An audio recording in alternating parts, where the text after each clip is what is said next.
Rhomboid table, not round, no square, no triangle. We come to hang and chat like a gang on Fridays as we're able. We play well here in Camelot, we are chums and fun, but Camelot. We're at the Rhomboid table, our host is formidable. He runs the strange, loves insane, but sure he's quite unstable. He's hobby mad in Camelot, but seems never to have done a lot.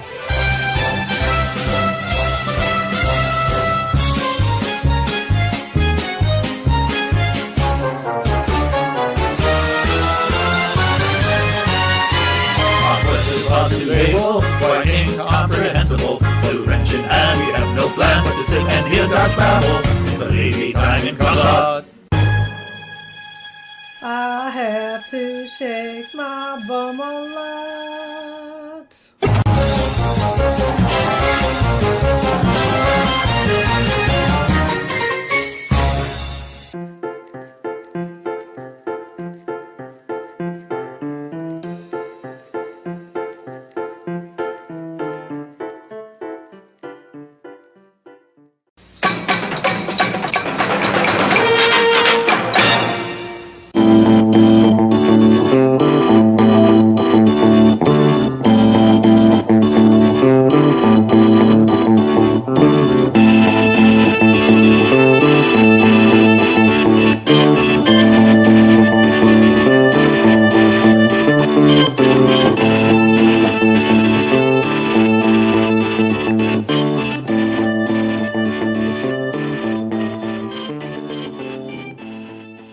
This channel is a not-so-proud member of YouTube's all-encompassing special society of heavily overwhelmed layout enthusiasts.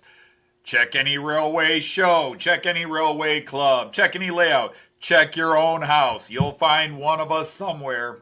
Warning, the content of this stream is not suitable for children under the age of 16.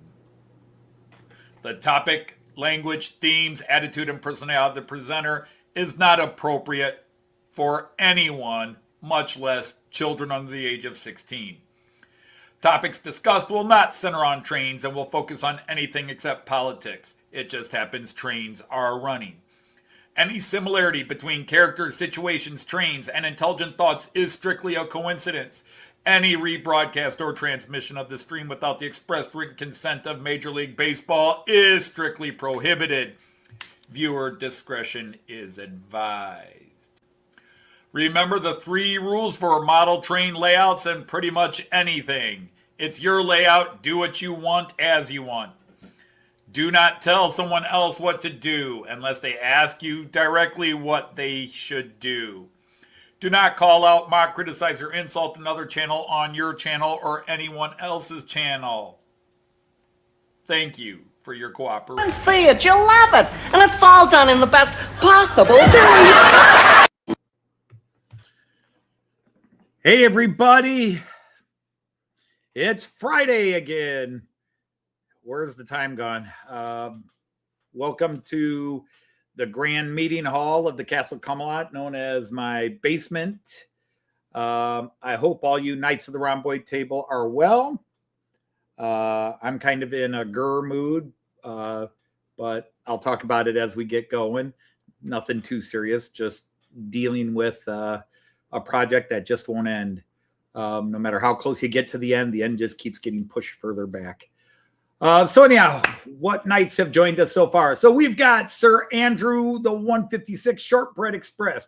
We've got our CEO, Sir Tim of Dowd here. Awesome. Sir Jeff from Three Spikes Railroad just popped in. Sir Andy, 81E12. Welcome in, Sir Andy. Great to see you. Sir Lee is in the background working on rolling stock.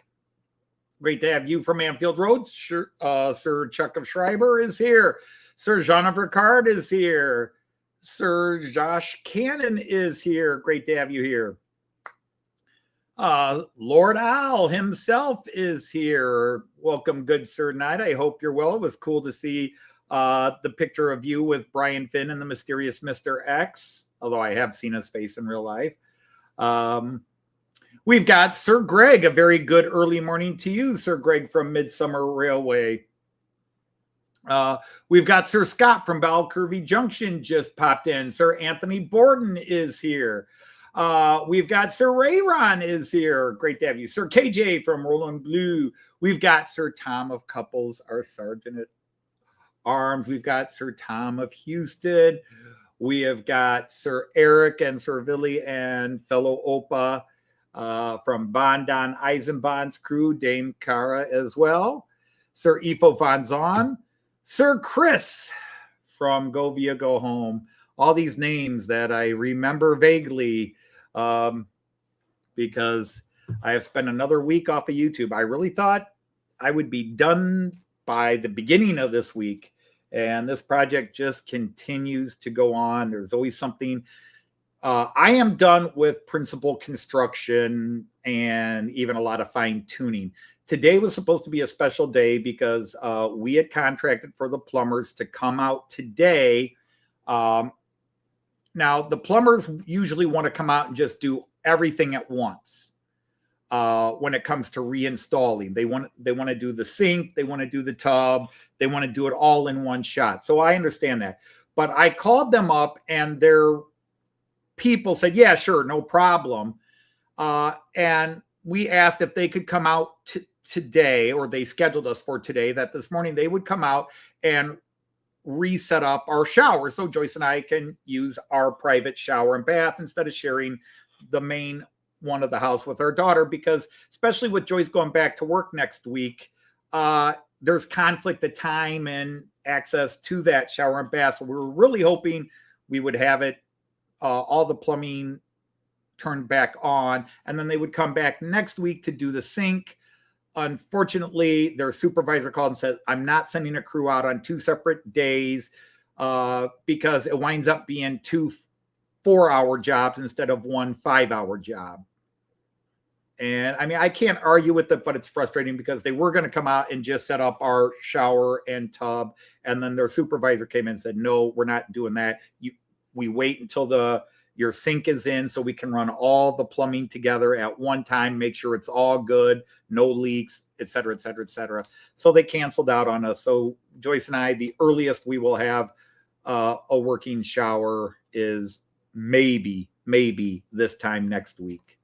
Or even tub. So for the next week, we're sharing because the countertops don't come in until Wednesday. The sink and countertops don't get installed until Wednesday. So it's very frustrating because I have really just hit the point where I'm sick of this project. It looks good. I'm very happy with the work I've done on it. I share things on Facebook, but not anywhere else. Let me see if I can get to.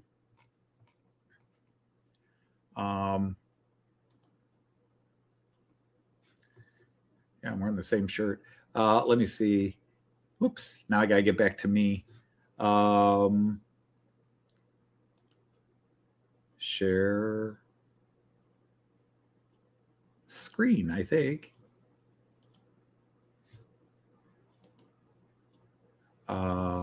No, it's not going to let me share that one. Window. There we go. So this is almost where I'm at right now with it. That's from Facebook. I hope you guys are seeing that. I don't know if that's on or not.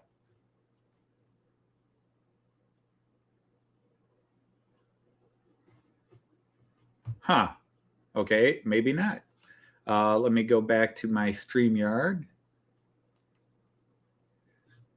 Okay, I have to add to stage. Add to stage. Oh, boy, they're just being...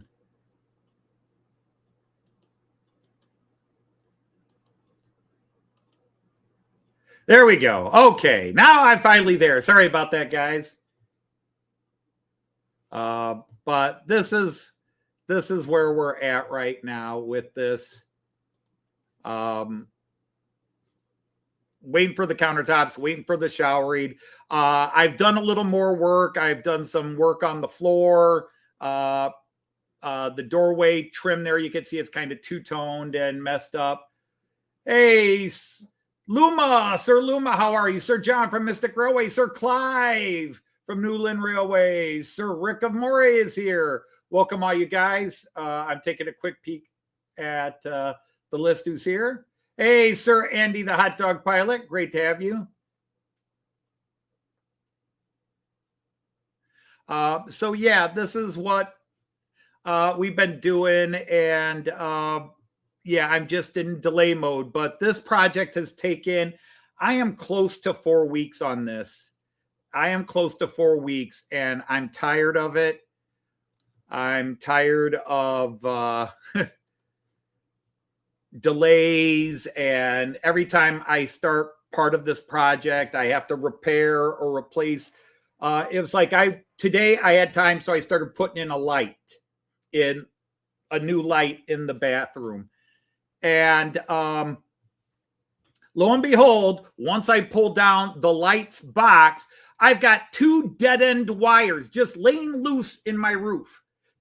Oh, he taped them up with electrical tape, but they're not in a junction box. They're just laying up above this light loose.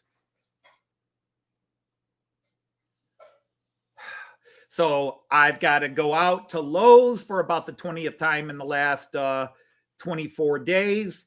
And I got to buy new junction box. I've got to get into there and set everything in properly, so at least it's within code and not a fire hazard while installing the light. So again, light job should have been half an hour. It turned into a 3-4 hour job because I had to go get all this stuff and jury rig a box. There's electrical, there's exhaust plumbing up there. The vent pipe from the 2 bathrooms runs right above that light box. So I've got to put it in, make sure I don't stick a hole in it somehow, somewhere. And so it was just crazy. And Sir Dino from the Model Railway Shed, if I didn't say hi to you, hello.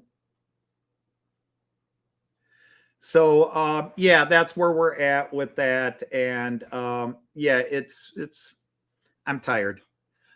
Yesterday, I didn't have a lot to do because I'd finished everything. We had finished sealing the grout and blah, blah, blah. And, I was watching my grandson, and I sat down in my chair and I was going to play a little game with my grandson. And within 5 minutes while we're playing this game, I fell asleep. And he woke me up, oh, boy, wake up. I'm like, oh, sorry. And we start playing again. And within 5-10 minutes, I'm asleep again. And then I turned on a little cartoon for him to watch. And he was sitting there in the chair with me. And I fell asleep again until he realized I was asleep and woke me up again. Like, oh, boy, come on, we got to do this. I just kept falling asleep on the poor kid. And I don't do that. But I am just so physically and mentally exhausted with this project. And today was just, it's out of my hands. I can't control the plumbers, how they want to do things. So there's nothing I can do. So a lot of people just be like, well, there's nothing you could do. Don't worry about it.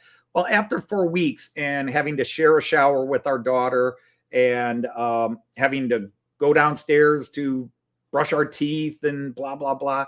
It's not our routine. And Joyce and I are both, because of our various head issues, routine is important to us. So it's been nuts. But the thing is, my world is YouTube. I mean, the people I talk to, the people I hang out with, that's YouTube. I've missed the last 3 Monday and Thursday Canadian shows. I've missed the last several live streams that I tend to go to. I've missed Mark Donegal Dad probably about 9 times out of the last 10. I've even had to miss some of my get-togethers online with some friends where we video chat. Yeah, I'm tired. Good night. All right. Take care. I know I'm going to be boring here, but I'll get to the trains here. So anyhow, yeah, I'm tired. And Joyce has been calling it project fatigue. I have just, not battle fatigue, but project fatigue. I'm just tired of it. And I just want this to, I thought it should have taken 2 weeks, but I've had to fix so many things that every project is double or tripled in the time that it would normally take to do it.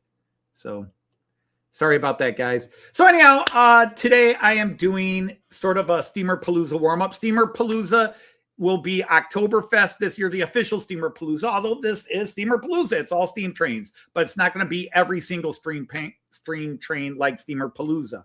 That will be Oktoberfest, which is Friday, September 18th. Set your clock so you can skip it and go to the real Oktoberfest. But Oktoberfest starts Saturday, September 19th in Munich. But I will be doing the Oktoberfest live stream Friday, my usual time on this channel. Friday, September 18th. Saturday, September 19th is the official start. But I'm kicking it off with my Oktoberfest party on the 3rd. Anyhow, running today are a bunch of steamers. The whole goal was to run some beautiful luxury old era steam trains from back in the day. I am running the Orient Express, the Simplon Orient Express set with the new loco. So I'm going to let him get started off slowly here so you can see him, but then I'm going to kick him up to speed. He's going very slow, so don't mind it. He's not struggling. Just because I've got him at about 3 miles an hour. Okay. So now you can see a little bit of wheel slippage because it's trying to go, but that's a big rate. But we're going to kick him up to speed, and he should be fine. But if not, I will slow it down and stop it if I see it struggling too hard, so I don't risk running it out. And in conjunction with that, this guy ran last week. He's running again this week. It's very rare I run a loco 2 weeks in a row, but I'm going to run this beautiful Class 03. And it's pulling a Rheingold Express set, which I ran last week. But I really just wanted to run some old-time Era 2, Era 3 luxury steam trains.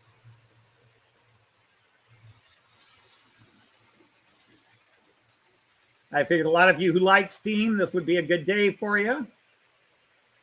And let me see. Sir Hi just came in Hermitage Road. Hello, hello. And then this guy developed a little problem, but I'm hoping I fixed it. If not, he'll let me know. This is my Württemberger C-Class. Gorgeous loco and set of cars to go with it.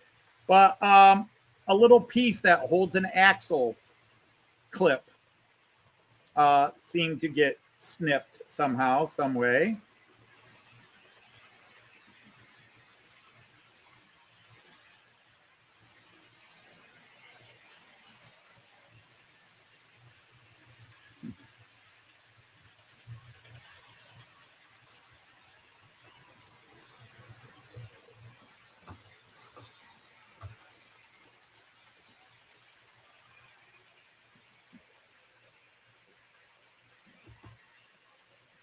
And then I am running this Class 012.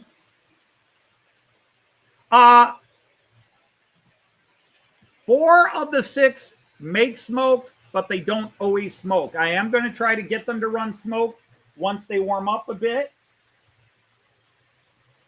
Hey, you got a luggage door open there, dude. Anyhow, this 012.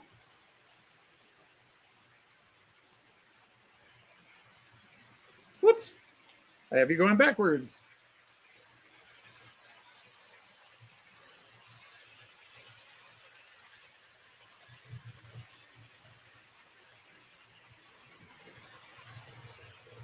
This 012 is pulling a rake of express coaches from the 60s. And then, hey, why not? We got the gorgeous flying Scotsman and pulling some LMS coaches.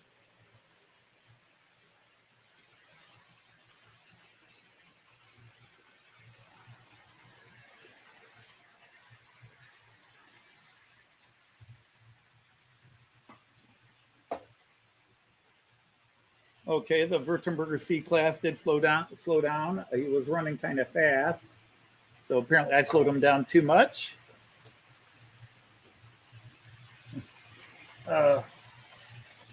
Got to get some of these cars cayenne left here out of the way.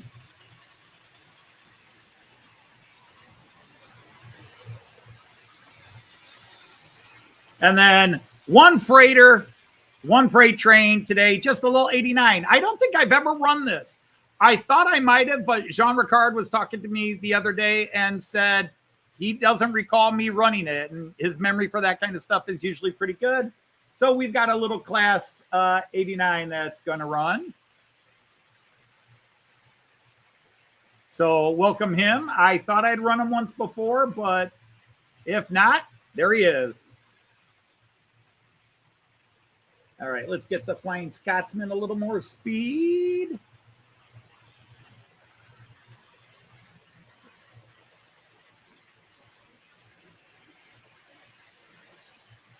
That the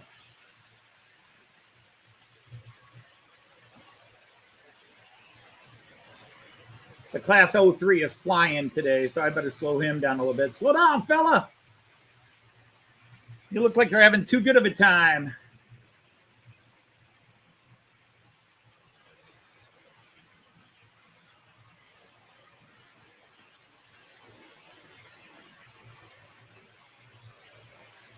And the lower tracks. Sorry, whoops.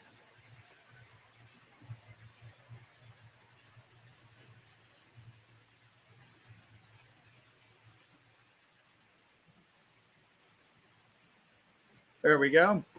Okay. And down on the bottom, I'm just making sure everybody on top is running because, again, for the third week in a row, I really did not come down here. I ran them each 2 laps because I had some time. And, oops, we got a problem. Oh, we have an accident. So I'll get the guys on the bottom going. We had a derailment and a tip over. So I'll get the guys on the bottom going. On the bottom, we are running the one and only Mallard, the Speed King or Queen, however you want to look at it. And I'm running another little French 241 to go with the French 241 running up here. But I have to go fix a problem. Somebody uncoupled. Looks like he got caught on a turnout and tipped over. Whoops.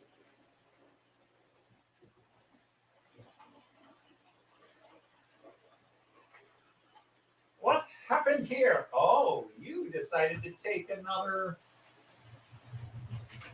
Dude, what the hell? That's not the way you go. You got your train. 1, 2, 3, 4.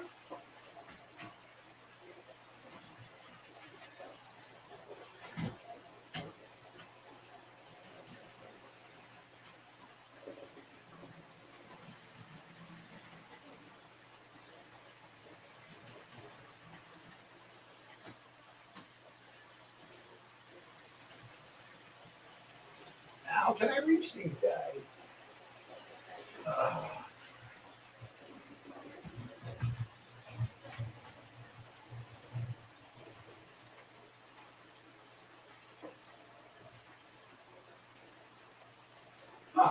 Okay.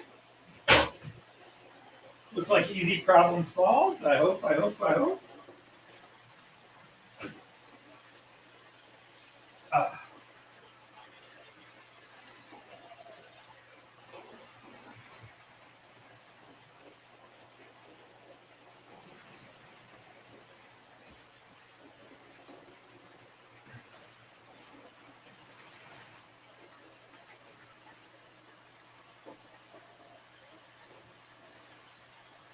Okay, not really a big deal. One of my turnouts apparently popped a bit open, probably when I turned everything on. And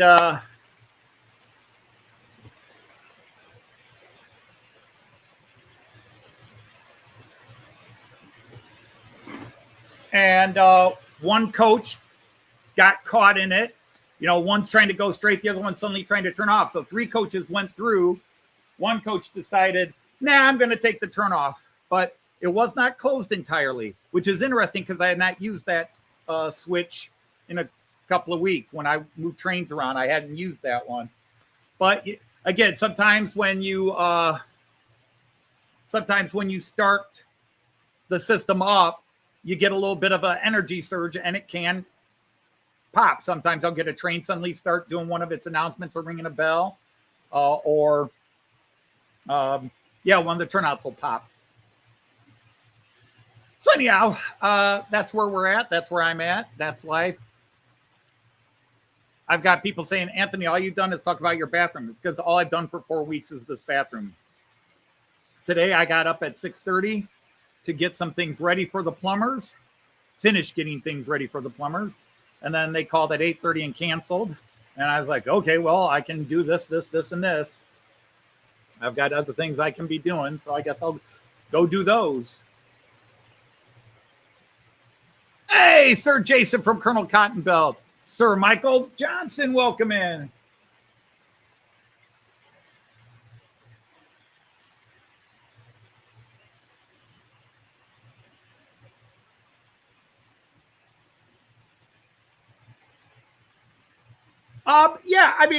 I do not want, even though I now have the Märklin Classic Orient Express, I'm very happy. Now, I did not run the really long version I created before, but I still like having this Jouef and Lima set of coaches here.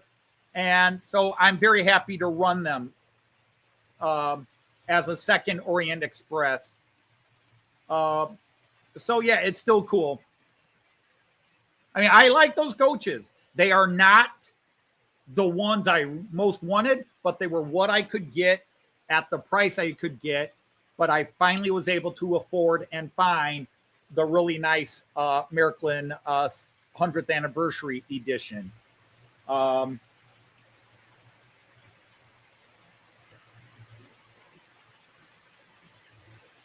yeah, I did it in. My first thought was just to run the new Orient Express, and I thought, but the Rheingold would look really cool with it. And then, I haven't run the Württemberger Express in a little while, and that would look really cool. And then it was just like colorful, beautiful luxury coaches.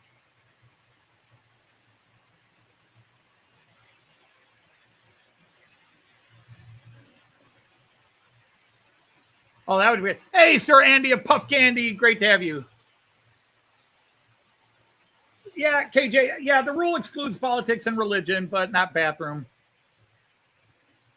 Uh-oh, did I freeze? This camera temporarily froze.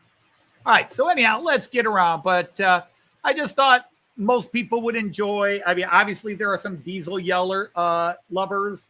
I don't have a preference. I just love my trains, whether they're prototypical or atypical. It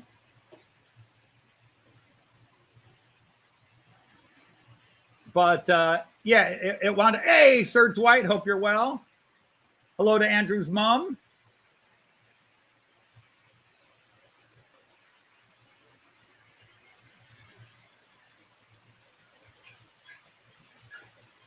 Oh, heard some strange squeaking. I was like, what the heck was that? It's Joyce messing with a hose outside. The exterior front of the house hose is right above to the left of me.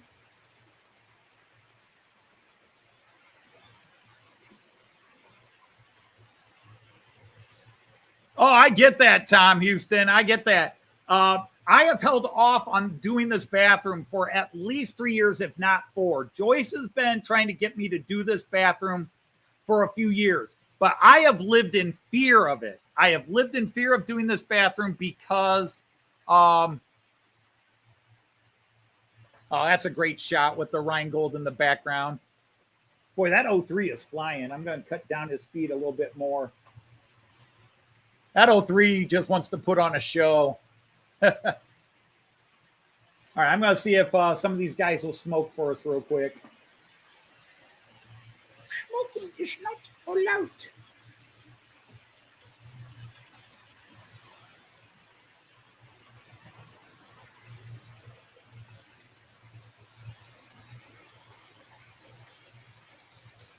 And we'll see if any of them decide to actually work. Sometimes they just can't get their smoker units to work.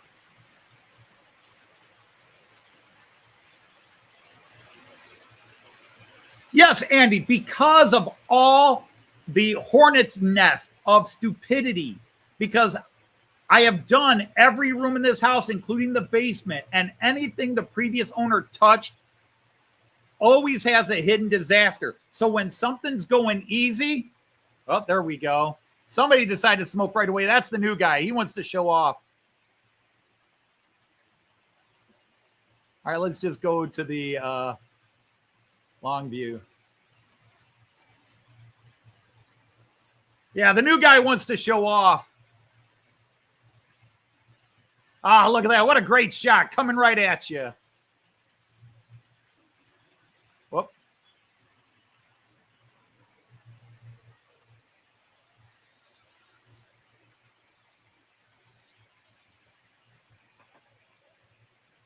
Come on, anybody else going to join in?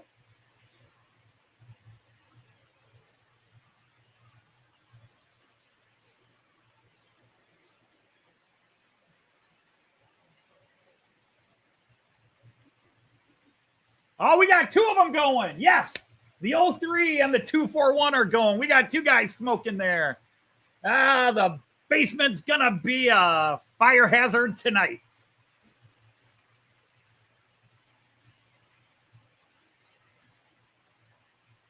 Hey, Sir Greg from Great Northern.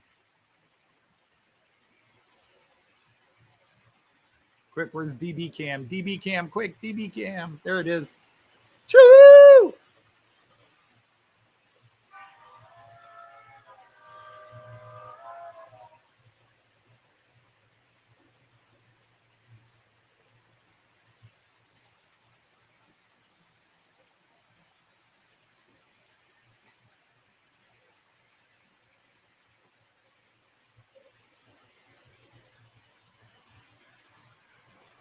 Now that 03 is still flying. I keep slowing him down, and he still feels like he's going too fast.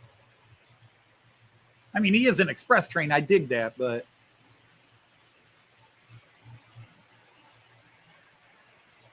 There they go. The two smokers passing again. No, but we do have one at the top of the stairs. Hey, Sir Raymond Legs, how are you? Anyhow, I got to answer Anthony Borden's question, but now I got to find it again. Anthony, do I have any modern British trains? Well, I have an Azuma in DC down on the floor. I'm not running it right now, but if I go to the floor cam, you can see it sitting there. I do not have a French TGV. I want to get one. That's probably the next big off the main line train I want to get. The next hunt begins for a French TGV. I need to find one, but not at a ridiculous price, but it's got to be 3-rail. It's got to run. I still want to get a Thalys, but at least I have a Dutch Thalys, which is now owned by TGV. But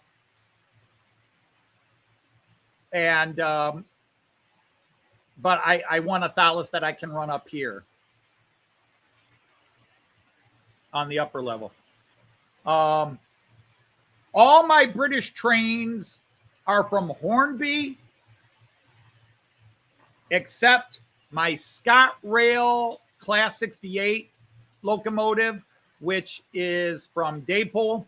And then I have a British HO Flying Scotsman here from Märklin.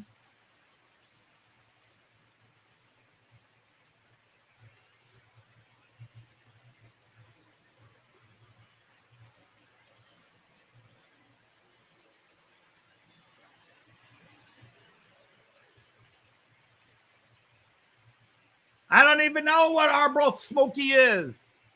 And you probably knew that before asking. So I ask a question unless you just have some sadistic pleasure in making me feel lost. Hey, konbawa. Ni hao. Konnichiwa. my good friend Christopher. It was really nice to catch up with you for a bit on Wednesday. Hey, let's get back to some trains running. Which one do we want to do? Workstation cam. Nobody's there right now. 11 lane cam. Let's go back to the bridge view and see that Orient Express going up the hill. I want to see how this guy's chugging right now, 10, 15 minutes in.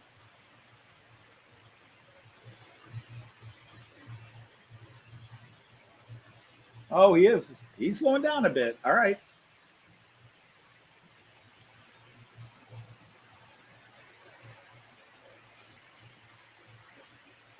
I want to keep an eye on that guy.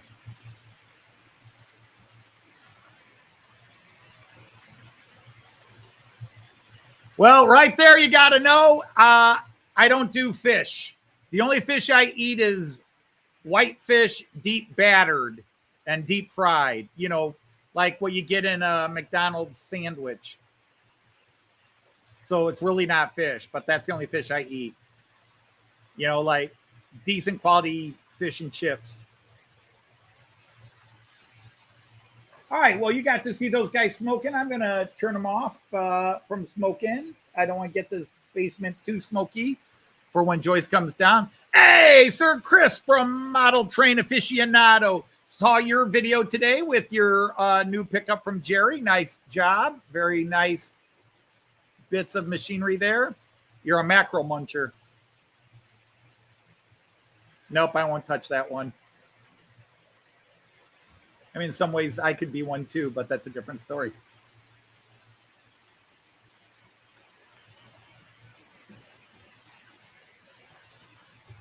I just don't like fish. To be honest, the number of animals that I like to eat can be counted on really 3 fingers.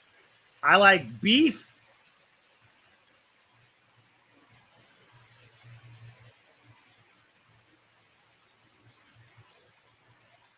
And then I like turkey. I like beef. I like turkey. I will eat pork bratwurst and sausage, American style pork sausage, but I don't like ham. I don't like bacon. I don't like pork chops.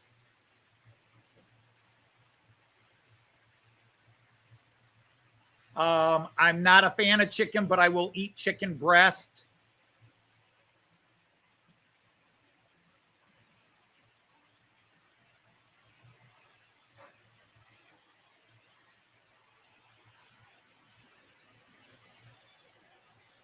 So yeah, I really don't do fish. The only fish I will eat is basically your pre-processed fish that's batter and deep fried. Dude, you're still smoking. I turned the smoker off. But man, what a gorgeous set of cars to be having going past each other. The Rheingold and the Orient Express coaches passing each other. That's just a beautiful tandem here. Let's see. We'll get the DB view, bridge view, catch that guy, workstation cam. Let's do 11 lane. Oh, we're going to get a 3-way here. 4 if you count the guy way in the back.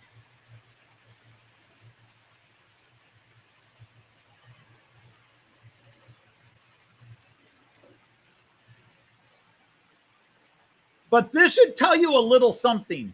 This 03 is just flying with these Rheingold coaches. And it struggled. It did it, but it struggled with those Orient Express coaches. Now, this is 5 versus 8. But again, I haven't done it yet. I really need to weigh some of these coaches and to explain to people how heavy these are. And again, I'm hesitant to take them apart to see if maybe the previous owner did add some weight to them, which might be the problem, because they do have a lot of drag to them. They are heavy. But this new Märklin EST 241 class 13, I think 13A, it seems to be up to the task. It still slows down going up the incline, but it doesn't "Ugh, I can't do this the way most of my other locos did. Hey, Sir Bob, how are you? Great to have you here. All you people that I haven't seen videos from or anything in so long, I thought I'd be off of YouTube for a couple of weeks. It's been 4 weeks. And I miss it. I know some guys, they step away from YouTube and they'll talk about how, oh, they forgot how nice it was to not. I'm the opposite. My only socialization is with people via YouTube. And other than Jean calling me a couple, 2 to 4 times a week, and my big mental sessions where I sit with Dr. Christopher and let him analyze me. Yeah, Jim's talked to me about it. He said he thought his cars were a little heavy too.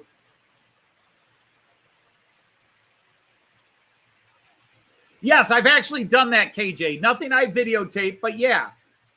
You take like one of these old Orient Express coaches and you finger roll it and it rolls halfway around the table. You take the Märklin one and finger roll it and it goes about 8 feet.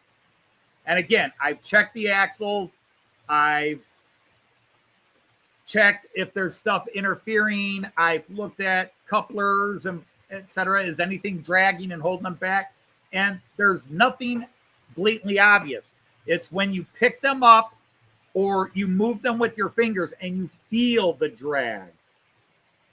But I have checked every axle and every axle in position multiple times. Multiple times.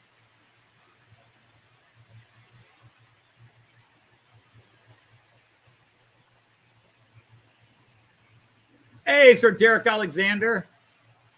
No, I mean, the thing is, I get criticized for it, but I happily share my mental problems on YouTube. I talk about fighting manic depression, autism, and ADD, and of course, Joyce has ADHD. Thank you, Chris. I really am pleased to have it running today. I actually ran it last week, but I just gave it a short loop. So today I'm giving it the long loop. And that Class 03, he's having a blast. If I am, it's only weight I gained. I'm not eating well, but I'm not eating a lot because I am literally I get up in the morning, eat a quick light breakfast, get to work, now occasionally Joyce runs out and picks up lunch. So I'm eating fast food a lot. But no, I actually weigh about 20 pounds more than I did a year and a half ago. I still weigh 50 pounds less than I did 6 years ago. But I was weighing about 70 to 75 pounds less than I did in December of 2020. But I've gained some of it back, all in the last 18 months.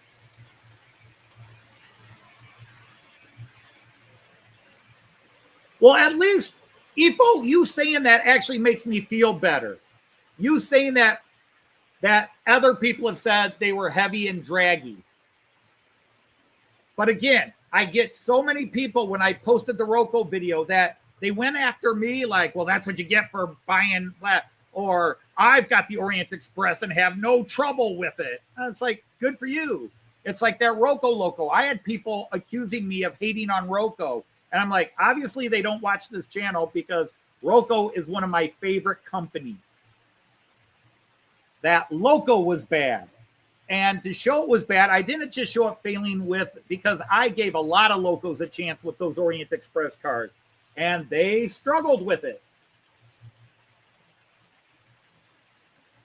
Not as bad as the Roco did. But then I put 4 of my lightest coaches and tried to run it on a flat loop where it wasn't dragging these 8 coaches up, and it still struggled pulling them. And it wasn't, people are like, well, you need traction tires. Well, if you see tire slippage, that might be, or wheel slippage, that might be traction tires.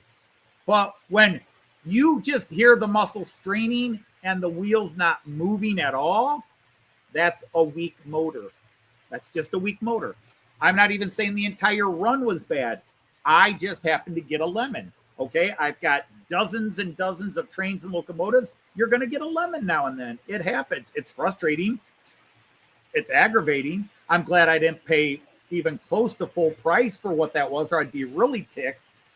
But, you know, I've moved on. I found another loco. It will do the job. You know, today, other than the one little derail, we've got some, hopefully you guys enjoy some beautiful old-time steam locos. 2 from the UK, two from France, and the rest are German.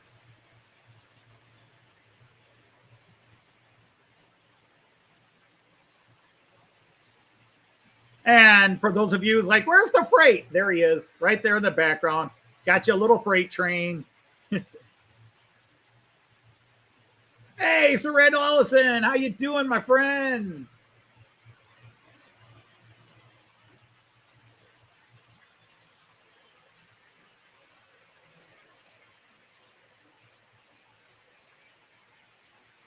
There's that beautiful Flying Scotsman, even if the color green is not quite accurate, which is a shame.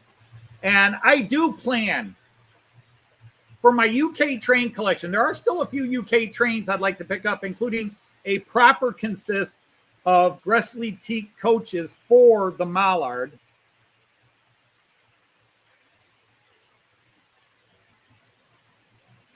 I thought there you go.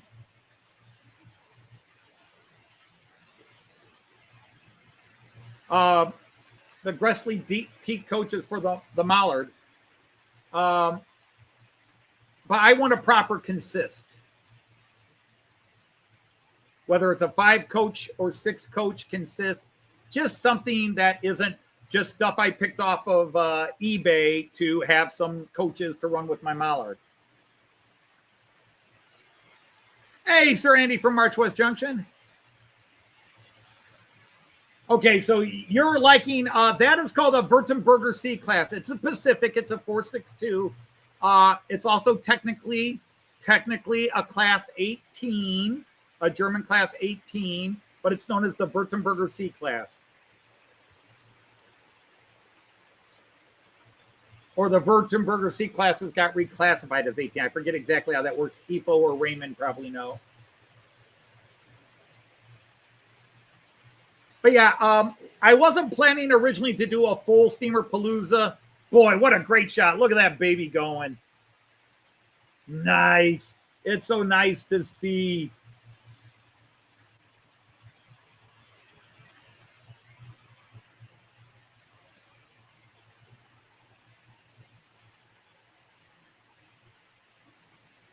No, Andy, we are air conditioned. So this basement year round is somewhere between 68 and 72 degrees. Probably consistently around 68 because, as you know, cold air is heavier and it falls. So in the summer, this is actually the coolest room in the house. So I would say down here right now, it's about 69, 70 degrees at the most Fahrenheit, which is what, about 22 Celsius?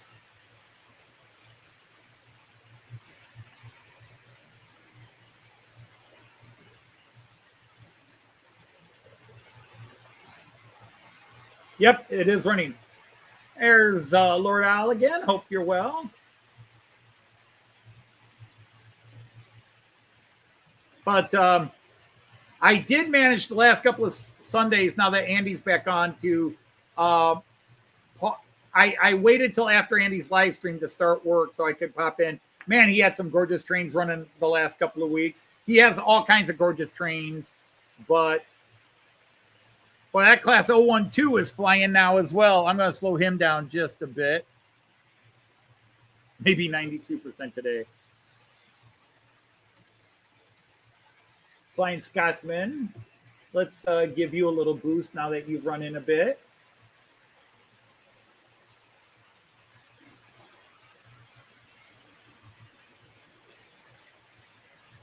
But the Flying Scotsman can smoke, but it's like once every 5 times I try to get it to smoke, it'll actually smoke.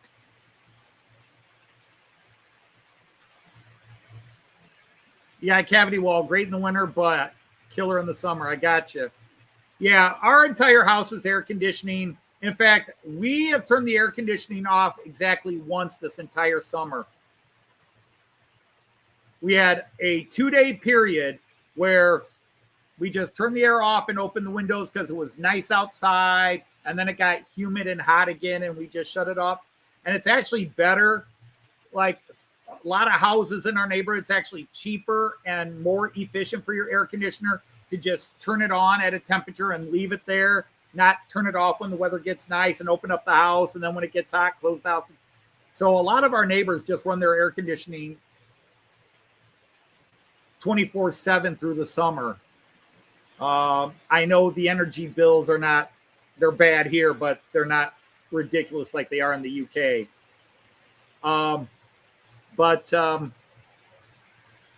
Now the one thing we do is we turn the air conditioner up higher. In other words, we have it set for like about 74 Celsius, 74 Fahrenheit through the day, and then we drop it down to 72 at night when we're sleeping.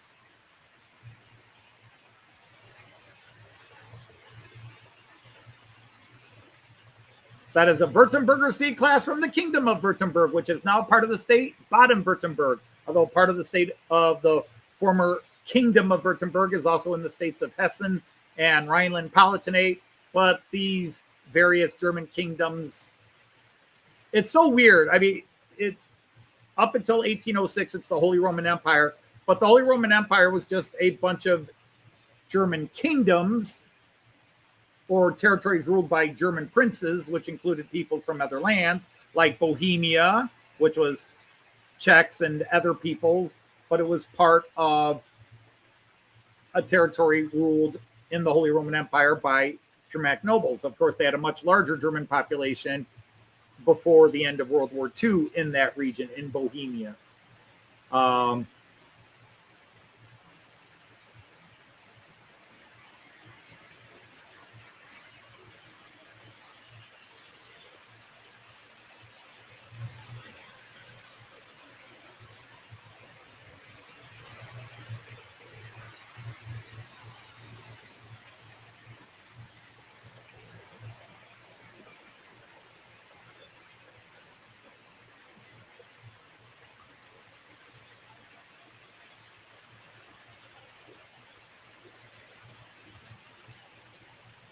No, I will not manually insert ads.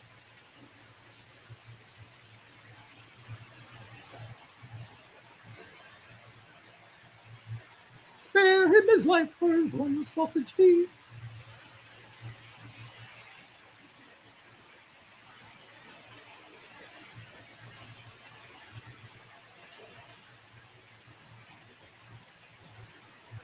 All right, Bob.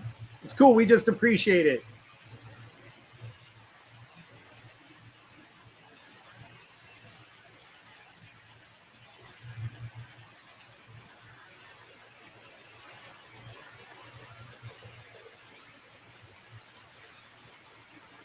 See, a lot of people like this view.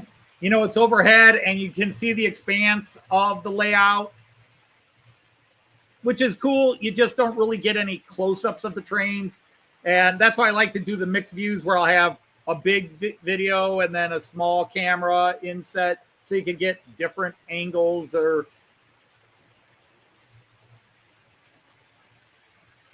look at all those modern era trains just sitting there waiting for their chance to shine.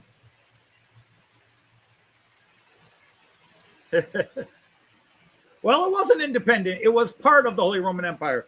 But the Holy Roman Empire contained parts of the Kingdom of Prussia. It contained the Duchy and then later the Kingdom of Württemberg, the Kingdom of Baden, the Kingdom of Hanover, which was the Duchy of Hanover. And basically, nobility kept rising with their titles with grants from the Holy Roman Emperor as political deals. Like, hey, if you'll support me in my moves against France or support me in my moves against Russia, I'll elevate you from duchy to kingdom. So it's like you hear about Austria, they'll talk about the Austrian army in the 1740s.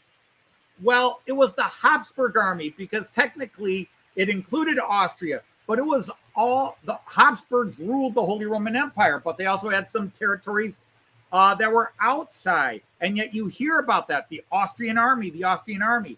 And that was done as a political, not political, a historical necessity to differentiate when it was the Holy Roman Empire acting in unison and it was just a Habsburg emperor with a couple of allies. So when you talk about Austria forming the Triple Entente or whatever to invade France in the 1790s after the French Revolution, that's a misnomer. It wasn't Austria. Historians just refer to it as Austria to this as it was the Habsburgs themselves doing it, as opposed to decreeing it being the Holy Roman Empire. But there was no country called Austria. There was a state called Austria, or Ostmark or Österreich, that was part of the Holy Roman Empire. Just like Bavaria was part of the Holy Roman Empire. It was the Kingdom of Bavaria, but it was also part of the Holy Roman Empire. That's why my favorite thing was my German 4 professor when we were learning about this. He says it was called the Holy Roman Empire. It was neither holy nor Roman, and it was barely an empire.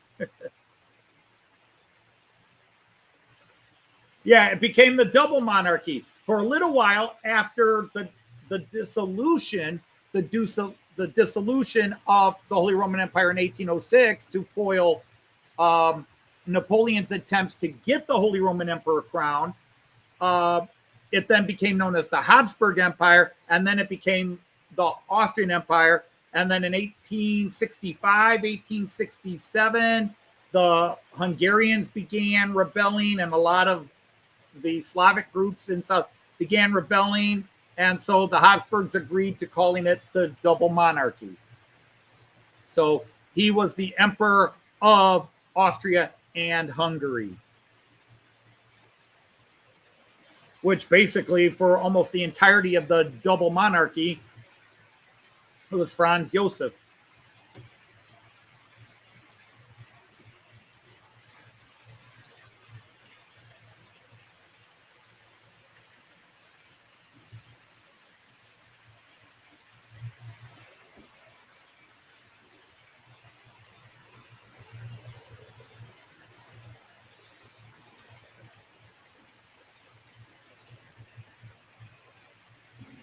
I don't know what's going on. My 012 and my 03 just like, we're flying, man. We're not slowing down. You can turn the speed dial down. We're not stopping. It's funny, man. That 012 wants to fly, and so does that 03.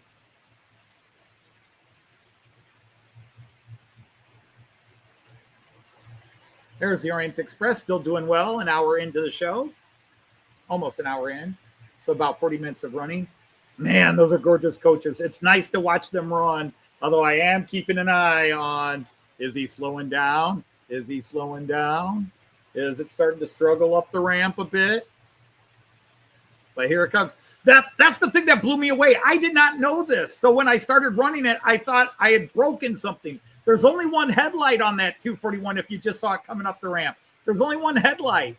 I had to go look at, did I break something off or did it get broken off in shipping?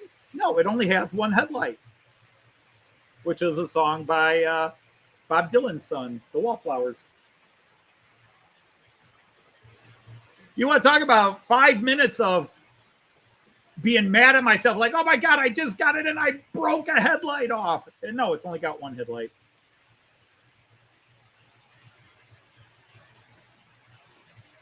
The Austro-Hungarian Empire.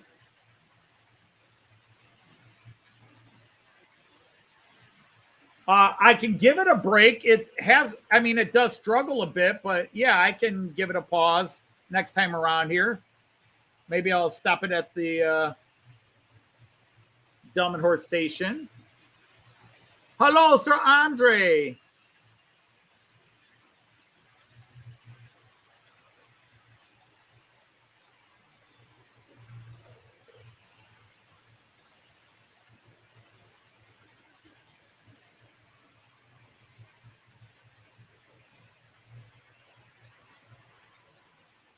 And hello, Sir Aaron of Aaronville. How are you?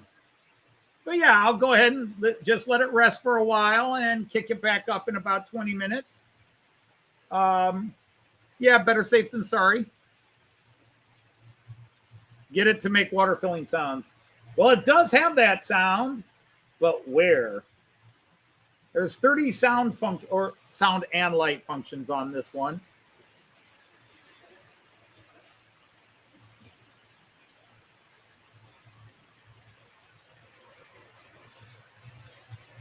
But there it is. It's parked at the station for a few minutes.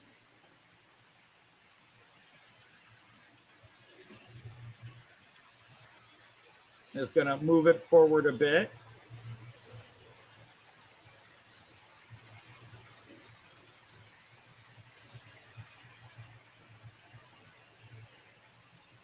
Oh, yeah. Chris from the Valleys. Yeah, the Austrian-Italian front outside the Battle of Caporetto was absolutely, in terms of percentage of casualties, percentage of deaths per men fighting, yeah, it was the worst. It was far worse, much worse, because not only were they killing each other in trench warfare, like the Western Front, parts of the fronts ran up into the Alps and into the Balkans, and the guys were freezing to death. They were not supplied proper clothing for winter, and they were undersupplied. Yeah, the Battle of Isonzo. 12 battles to take the same hill across the same river. Nothing was gained until the Germans helped the Austro-Hungarians with the Battle of Caporetto.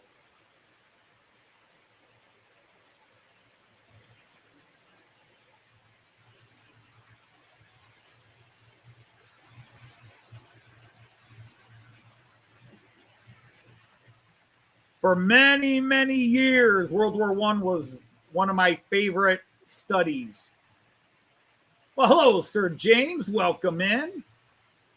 Carrying a 4014. Yes. They had those avalanches and boops. A lot of guys wiped out.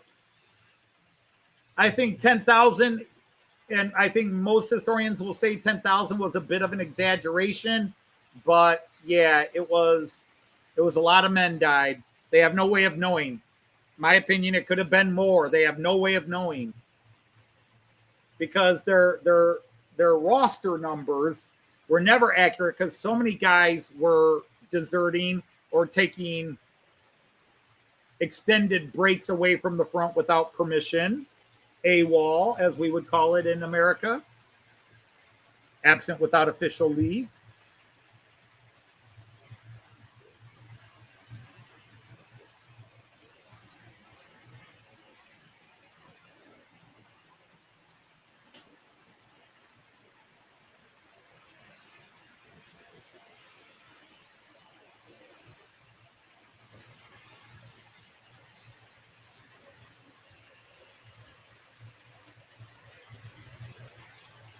Yeah, I mean, the only, quote, tank stories that really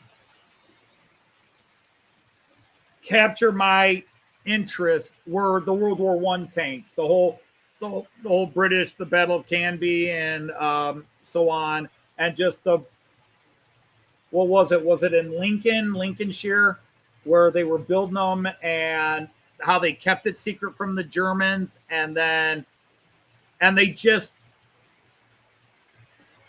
there was a split second where they could have broken the German lines, but the British didn't know what to do after the tanks broke through as much as the Germans didn't know what to do with these things.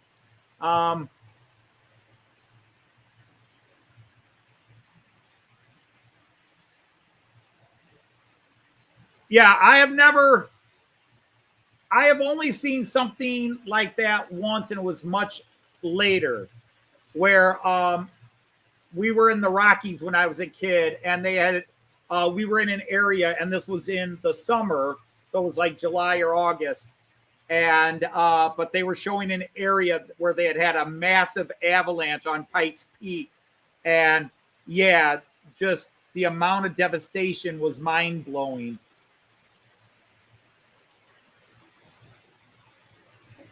And I would almost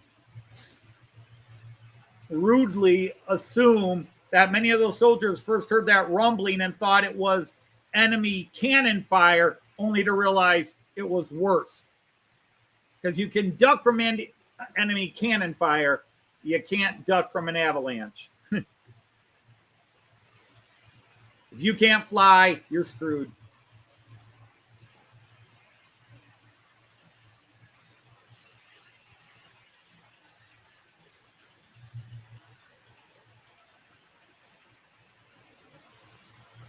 That's nice. I mean, I have had the fortune of meeting people that survived the concentration camps of Nazi Germany, including a group that I had come and teach one of my classes years ago while they were still alive and speak to my classes and show their the numbers, engraved. I don't like to use the word tattooed. Those were not tattooed on them. They were burned or engraved onto these people.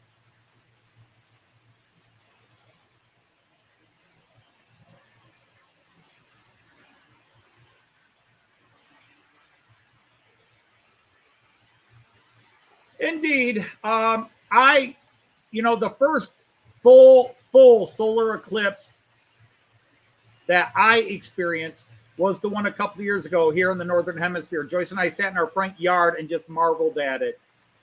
The video we got did not do justice. What I saw using my camera and the special glasses they gave us was amazing, but my camera did not pick it up. There was a setting I did not set. Oh, I've got a couple of them that are just flying. I keep turning them down, and he's like, yeah, I'm ignoring you. You've got me set for 68 miles an hour. I'm doing 80, 85.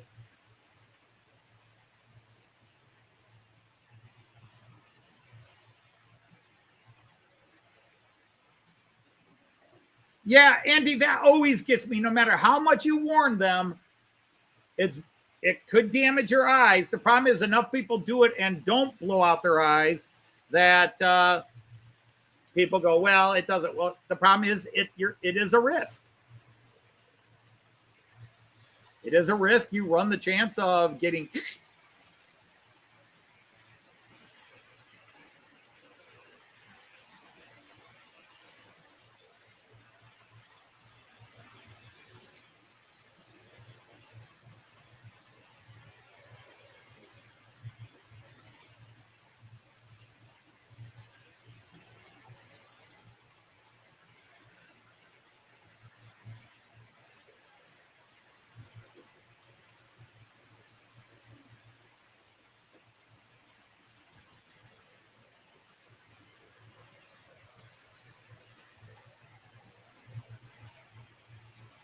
Oh, Tom, I can't tell you how many amazing astronomical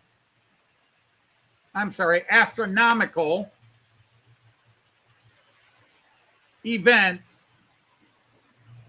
we have missed because a lot of them occur in the fall, winter, and early spring, and Toledo is cloudy nonstop. I can't tell you how many events I've missed where, hey, if you go out, you'll see the Pleiades, or you'll see this comet shooting across the sky, and you're out there with binoculars and everything else. Oh, yeah, it's another cloudy sky at Toledo. Oh, well. Both times, well, I should say both times. My grandfather was around for Halley's Comet twice. And he said both times it was cloudy in Northwest Ohio.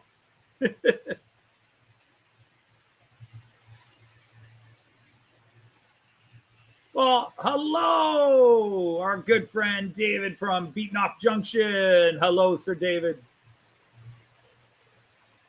I used the kitchen colander and it strained my eyes. Ba-dum-bum. Thank you. I'm here all week. Tried the deal. And there is Monsville. Hello, Monsville. I've watched your last two videos. I have not commented. I apologize. Very cool. What was the last one you were doing? Because no, I did comment on the most recent one I didn't comment on. You were showing it was the video of what you call the temporary layout. How long does it have to be up before it's no longer a temporary layout? The one on the pool table. So the next time you decide to have a pool tournament, right?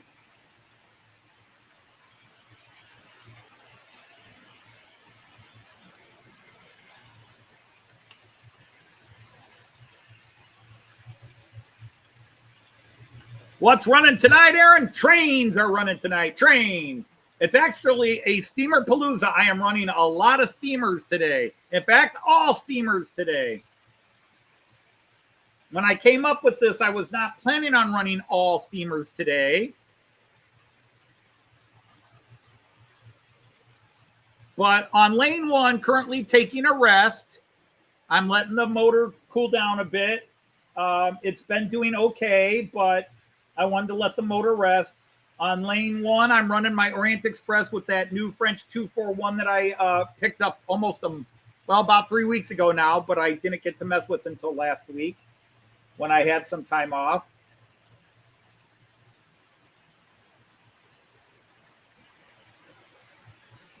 Line two, coming into view in a couple of seconds, right there, right in front of you, is a Class 03 steamer pulling some Rheingold luxury coaches.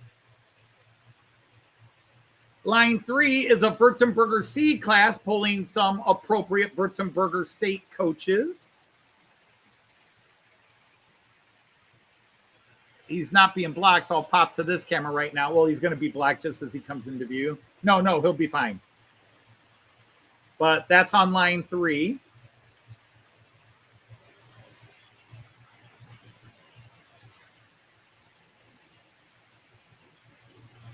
Darn it. Line five is the Orient Express. Just going around the corner now. And line four is my Class 012 pulling a bunch of 1960s era express train coaches. But he keeps flying. I keep slowing him down, and he wants to fly right there. The blue with the red dining car and the 3 green cars at the back. And then we've got the Flying Scotsman there, the UK Flying Scotsman.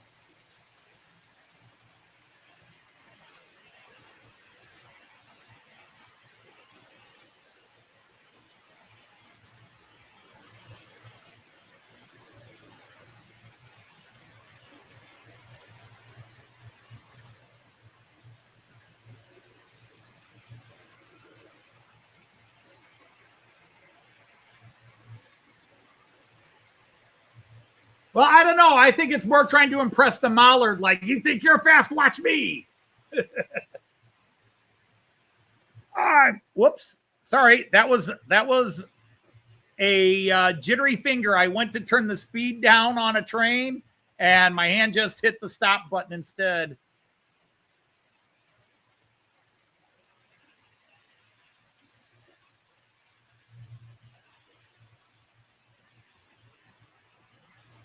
Hey, slow down, dude. Slow down. Hey, Sir Todd of Todd Armstrong from Trackside Action. Good day. Yeah, but like I said, I was not planning on doing a full Steamerpalooza, but when I was trying to decide which luxury steamers did I want to run,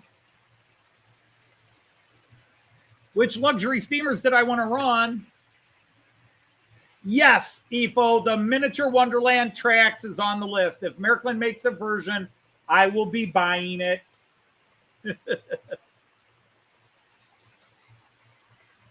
But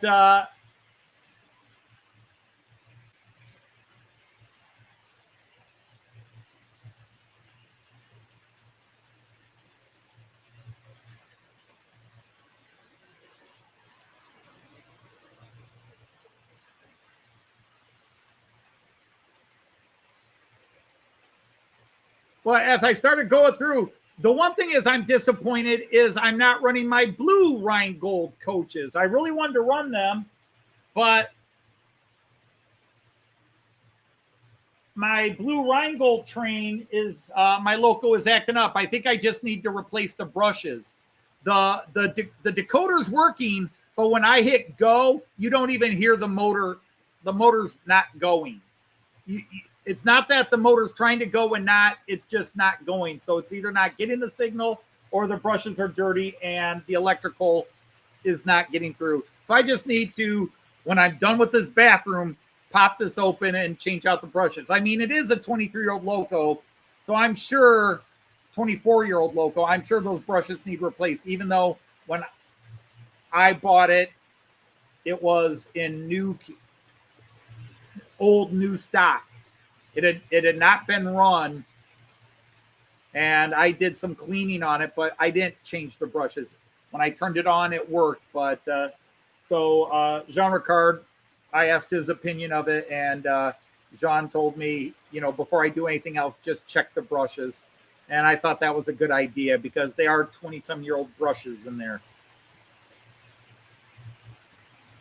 City of Truro.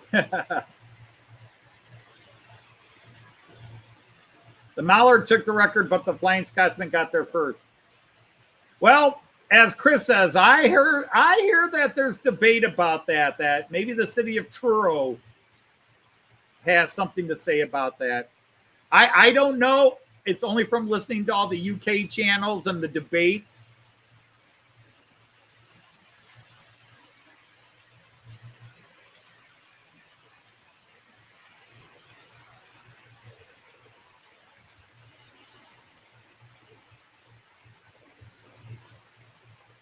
Man, that's a gorgeous train. There's no other way to put it.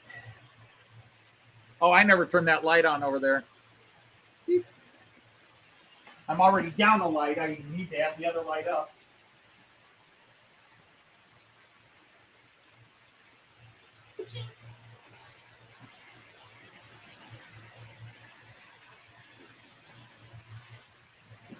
The one little lamp I use to light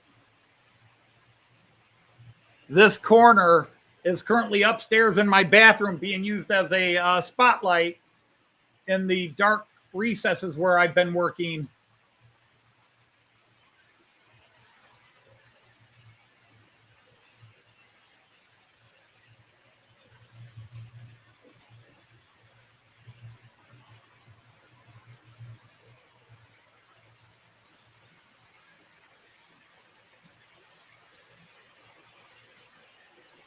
Oh, sure. And the funny thing is, I mean, when you think of locos that are kind of famous all around the world, Flying Scotsman might be the most famous. And of course, originally it wasn't. The train was the Flying Scotsman. The train was Flying Scotsman. The loco was the Flying Scotsman or something. But there are many different locos that were the Flying Scotsman until this particular one got the name and kept it. It was just whatever loco was pulling the train was the Flying Scotsman. But yeah, it's definitely famous name, sort of in the same way that like Titanic might be the most famous ship of all. But you know, because when you think of like American, it's the big boy. Now, the big boy is not one loco. The most famous big boy, of course, is the one that's still running, the 4014. But the big boy was a series of them.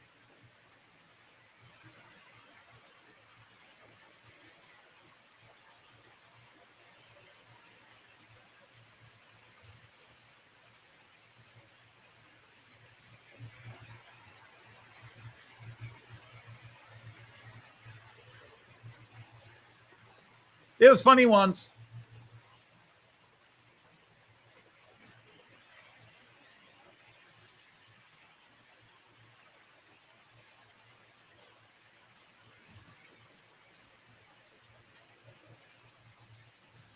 But you know, many countries really don't name their locos. And that makes it harder. You have to go by class. But like the big boy in the United States is really a class of loco.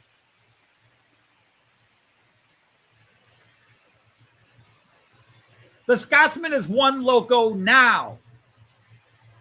But everything I've read and been told is that originally the Scotsman was a train, was the whole train, and several locos pulled the train called the Flying Scotsman. But then one loco became associated with it, and that loco then became the Flying Scotsman loco. But there were multiple locos that originally pulled the route.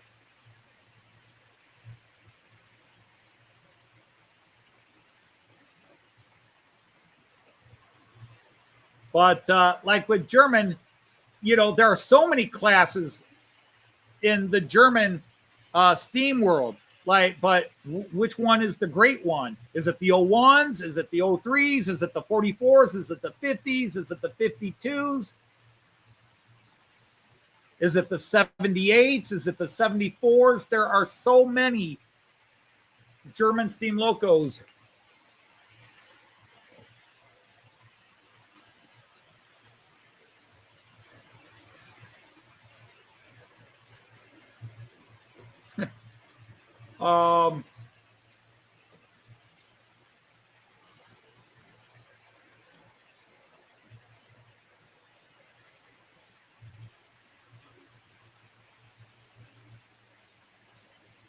And so with Americans, there are, you know, I don't know my American trades, but the big boy is probably the most famous American locomotive. But then, you know, recently Märklin released a Shay, and I've watched several American train channels, and from BLI or Athearn or all the different companies, they're getting Shay. So apparently Shay is a very popular steam locomotive in America. But I personally find the Shays rather unattractive. People ask me if I was going to get the Märklin Shay. I was like, no, I have no historical context to it. If I was going to get an American steam locomotive, I would get a big boy, maybe a Challenger, but more likely a big boy, just because that is the classic American steamer.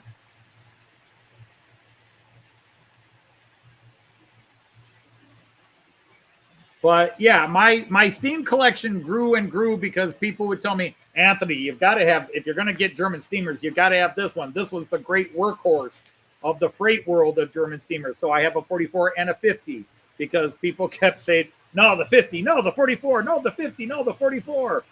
So I've got both now.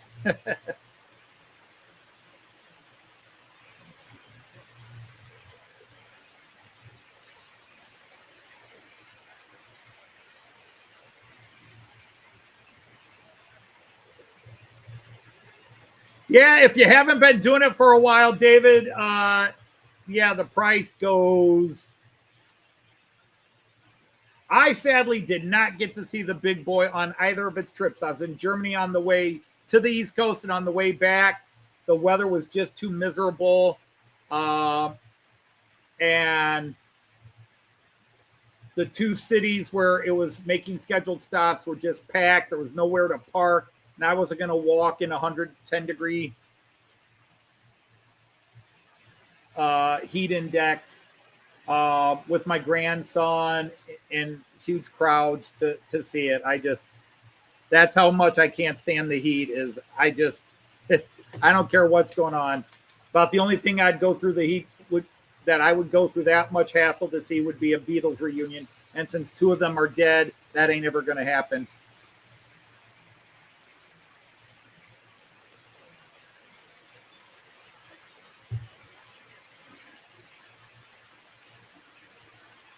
I think they've done both, Aaronville.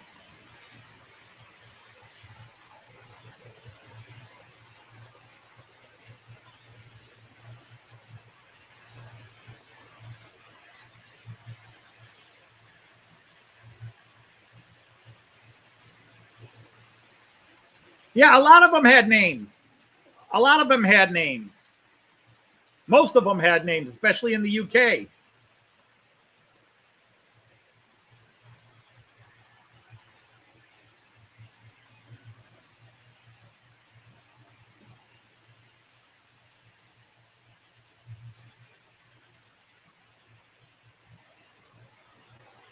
The British named everything. The Germans don't.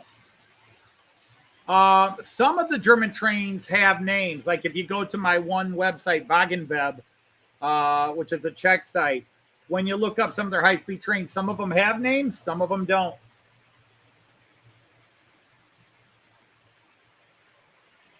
The Americans will occasionally give a locomotive a name or a train a name. But Germans, it's the Germans, it's mostly a class. Like the Ludmilla. There isn't one locomotive called Ludmilla. It's a class of locomotives that are called Ludmilla.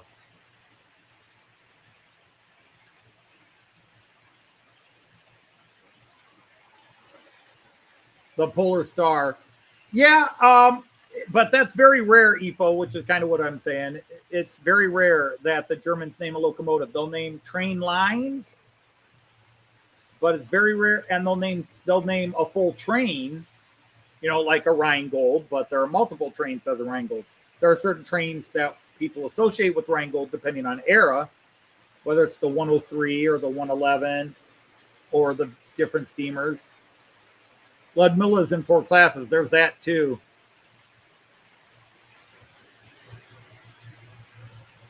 Well, they'll all be in their graves, but that won't be much of a reunion.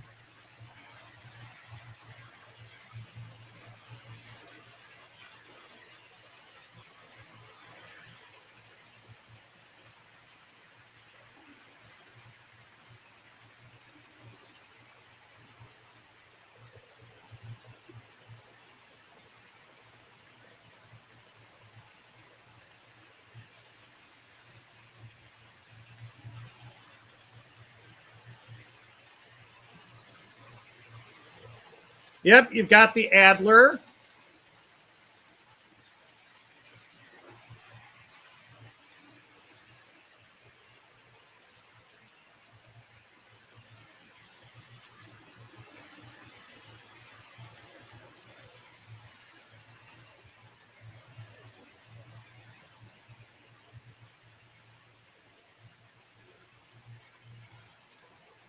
Only one that start with that name. But yeah, they name.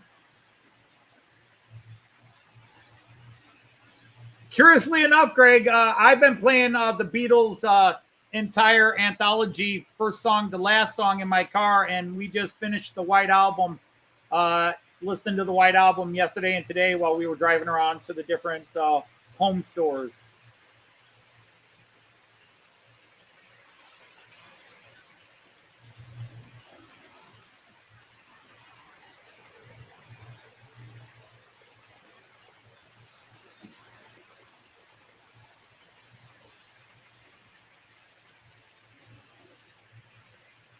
Man, you guys have caused me some consternation, but you are beautiful coaches to watch fly by. I've been on this one for a while. Let's go back to the 11 lane. Then we'll go back to the workstation cam, and you can watch the Orient Express pass in the distance, except very grainy on my view.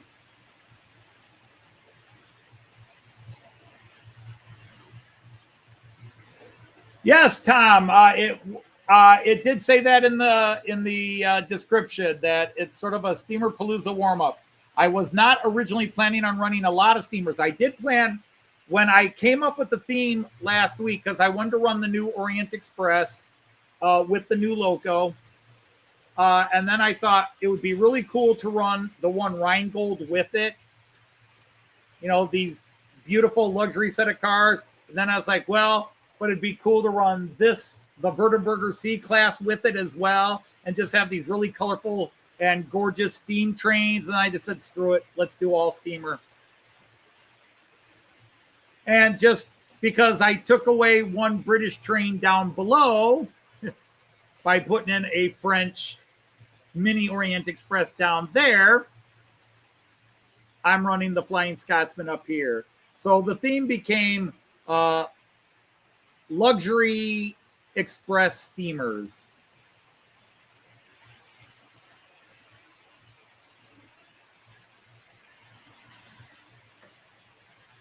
The Fledermaus, that one I'd heard, and the Schwarze Schwan, which was the Class 10 Pacific. Yeah, those two I've read about. Not that I remember off the top of my head. So hello, Sir Tom from Märklin's Layouts, Sir Ray of Bertelsen. And again, all of you coming in and you're wondering, why haven't I been watching your videos or commenting? I'm still working on the bathroom. It is a 2-week job that's turned into a month job. And now really next Monday and Tuesday and a lot of this weekend, I actually should have free time because I'm done with what I can do. I'm done with most of what I can do. I still have to put in towel racks. I got to drill the tile and put in some towel racks. And I've got to hang the curtain rod, which came in today. But the heavy labor is done. It's just the plumbers were going to come out today and put in so we could use our shower and bath finally beginning tomorrow. And they canceled out because their supervisor says he doesn't want to do it as a split job. He wants to do it all at one time. So he says, we're not going to come out until the counter and the sink are in the bathroom.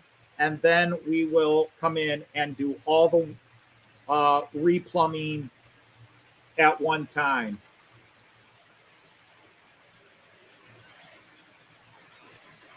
Oh, KJ, I've had that happen a couple times. I do know I left at least one DVD, not a CD, but a DVD in a DVD player that died, and I threw the DVD player out before I retrieved the disc. Oops.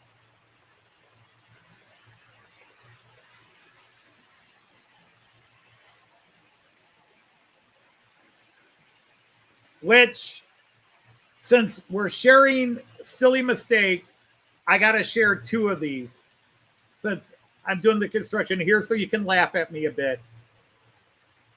Back in 2017, February of 2017, I rebuilt this entire basement. We had a flood and it damaged the walls and kept doing some things.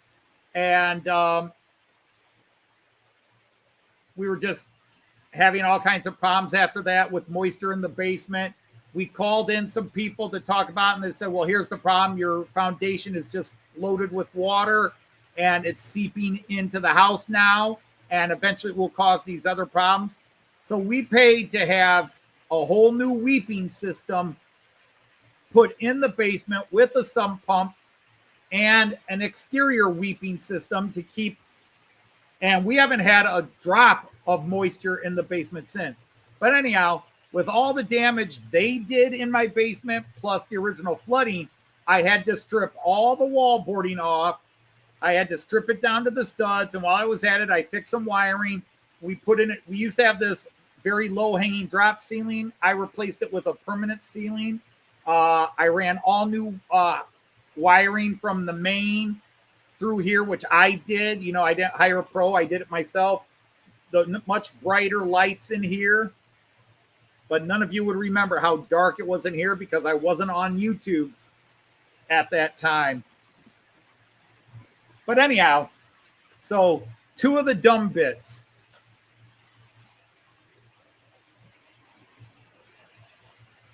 Oops, not there. All right. So over there, you see a window. All right, and there's a little frame for the windowsill there. Now, the window is kind of blocked up because I have stuff stacked up there from my wargaming. I have wargaming terrain and stuff up there.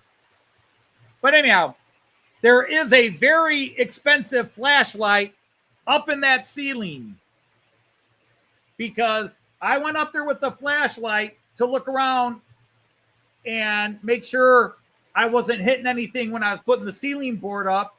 And what had happened is I got called away. I turned off the flashlight and set it down, And I came back about 45 minutes later, like, okay, let's put up the board. Zip, zip, zip, zip, zip, zip, zip. Ceiling board is in. And I'm like, where's my flashlight? Where's my flashlight? And then I was like, oh, crap, I left it up there. And actually, I didn't turn the light off. I left the light on. I went into the basement where I had not repaired the ceiling and looked through the floor joist, and you could see the light of the flashlight shining through the floor joist. Oops. So a very expensive, really good flashlight is somebody's going to find years and years and years from now up in that ceiling because I left it there.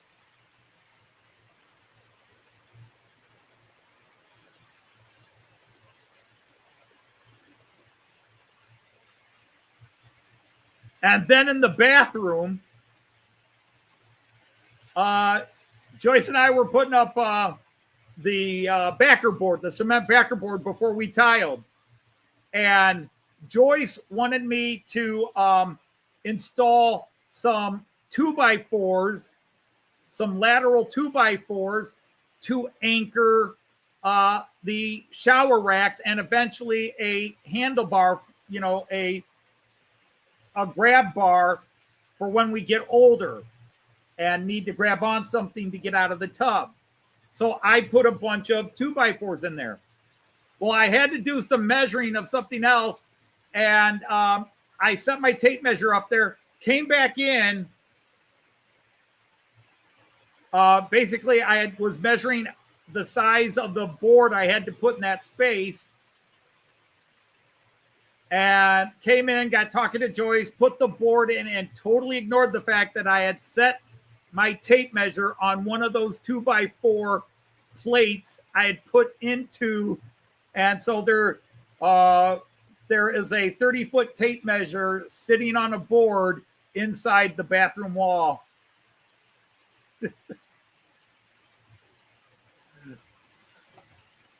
I was getting ready to cut the next board. Now, I could have unscrewed the board, but I didn't realize it until I had put 2 more boards in, full boards, and I need to measure.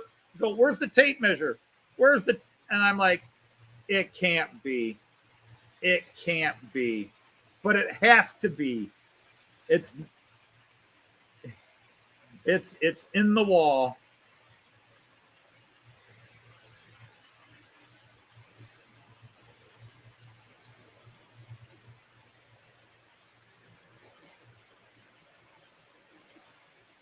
Oh, that's awesome.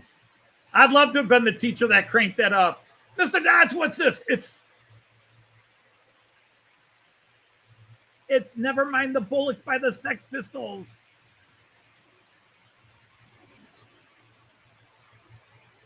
Am I in the... Osaki, the Fowler car system is working. I just have not worked on fixing a couple little bumps in the road itself. But the motors are working, the turnouts are working. The bus can go around and do everything I want it to do. But the truck and the car have areas where they get bumped off because there's little imperfections in the road because I have a couple of tight 90s. And so I need to... And I've been saying this for 6 months or 7 months since March when I last worked on this. It's been since March that I last worked on the Fowler car system. The hole is still there. The buildings are still there. I've got 3 models I started painting and doing, and it's all been sitting there since March, and I haven't worked on it. But otherwise, everything is, I just need to get my butt under this table and into the space there. Well, welcome, Osaka Ian.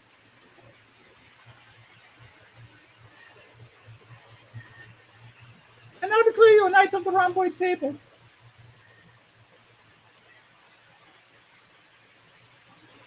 I just need to put that like as a scroll running across my screen. The Fowler car system is working. I just need to fix the road. And yes, it's been since February or March that I've been saying that. But I will get it in my head sometime in the next few weeks and say, I should work on that again.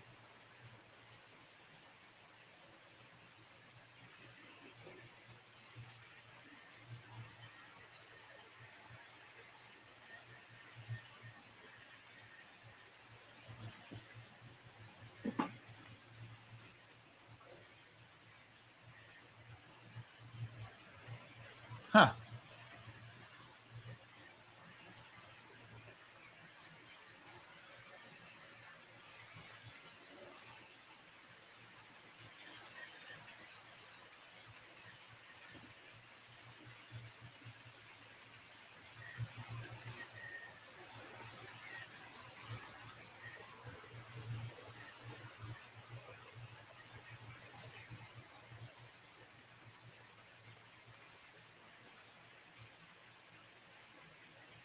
Whoops, wrong way, wrong way. Wrong way. Oh, totally wrong way.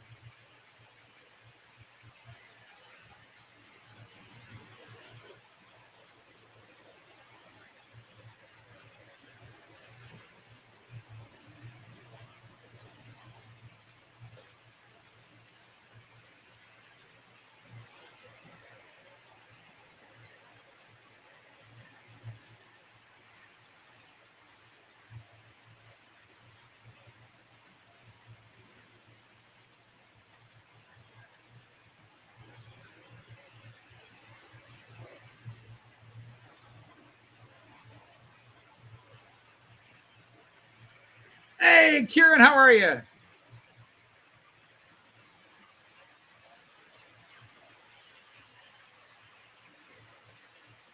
And off the air you went.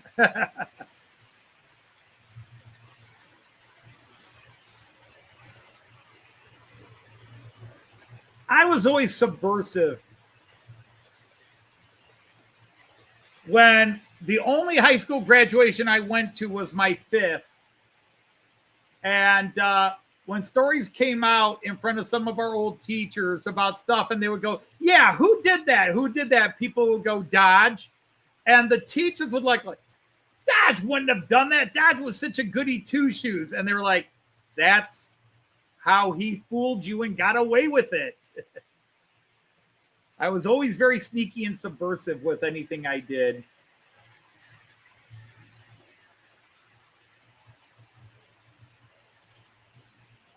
That bus is an Acetra. I don't know.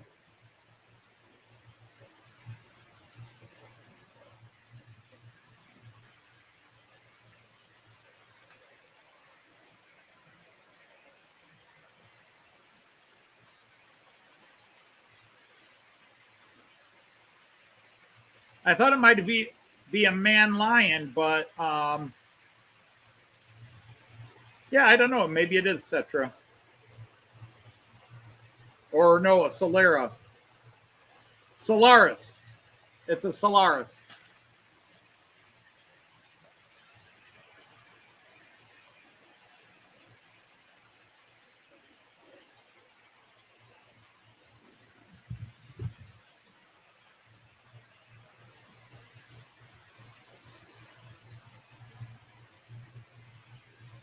But yeah, that is a Solaris.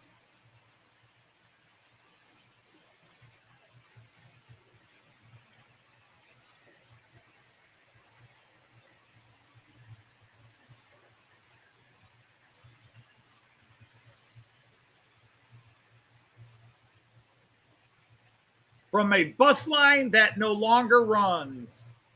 This was part of the Harpsburger Express, except the Harpsburg train no longer runs, so the bus no longer picks people up to take them to the station. It was a little heritage line outside of Delmenhorst, but it no longer runs. But when I first started going to Germany, I would see this bus now and then. So when I saw a model of it, oh yeah.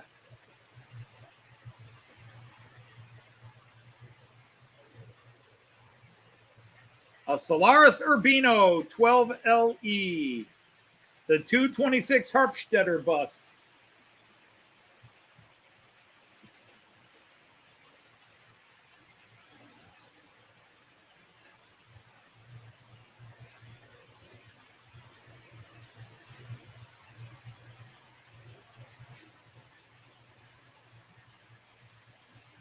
Oh, look at those two meet. Let's get them on the 11 lane view. Whoops, wrong way, Anthony, wrong way. There we go. The Württemberger C-Gleis and the Flying Scotsman and the Flying 012, who just continues to say, I got this, man. I got this.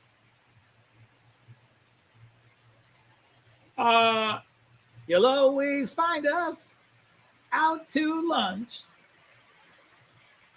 We're so pretty, we're so pretty. They can't. We're so pretty, we're so pretty. They can't.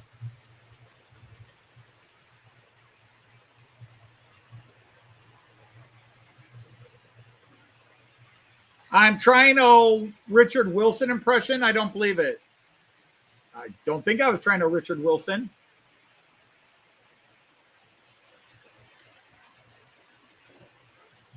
Yeah, I've seen Solaris buses in many cities. It's usually MAN, Urbino, Solaris Urbino, or it's MAN Lions.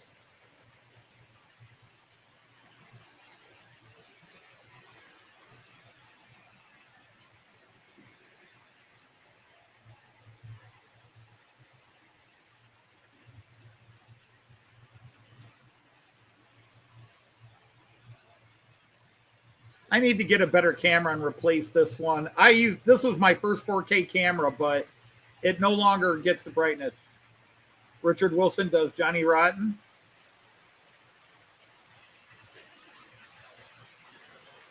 Rostock doesn't have. Yeah, I don't remember what buses. Joyce and I rode buses a couple of times in Rostock, but I don't remember, and I don't know my buses well enough to be sure of anything.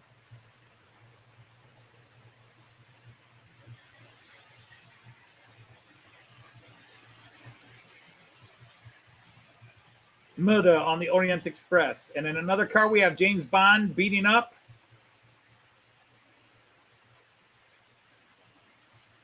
Mr. Graham.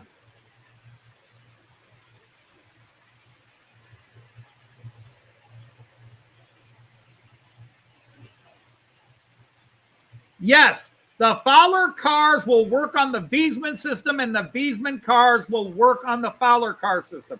Because in the end, the basic ideas are the same. A wire or magnetic tape line and a car with a ski. The difference is,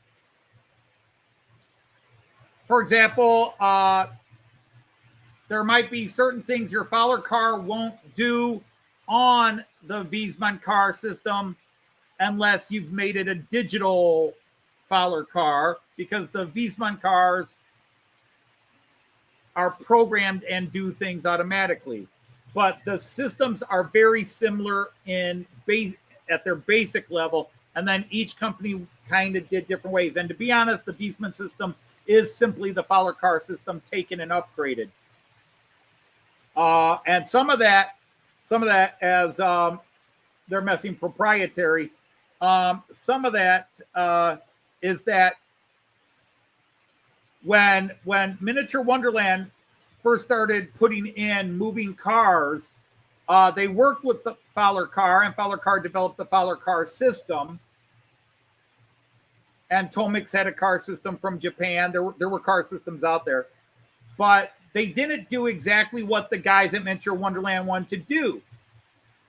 So what happened is Garrett Brown, one of the owners of Miniature Wonderland, who is a computer super genius,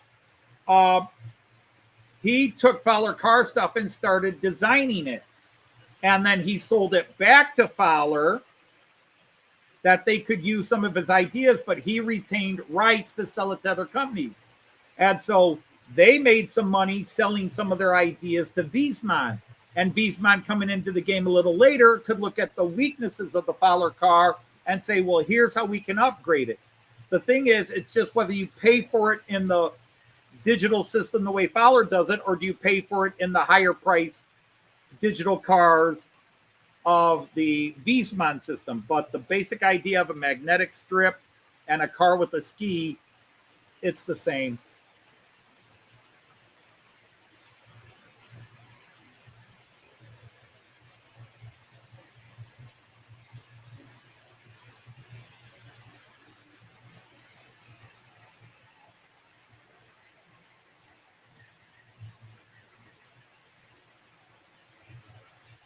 Beastman has way stronger motors. That's probably true.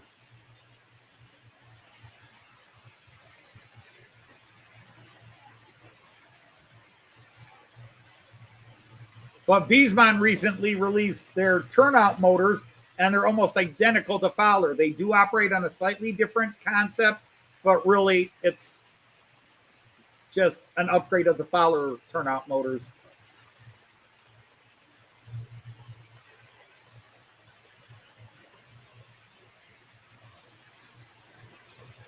But again, the wonderful whatchamacallit?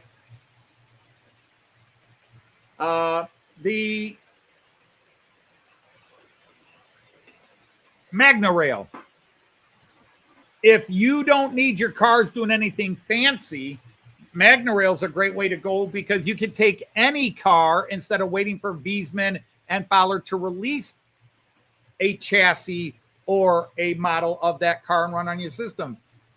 I'd say probably 85% of all HO scale model cars, 187 model cars,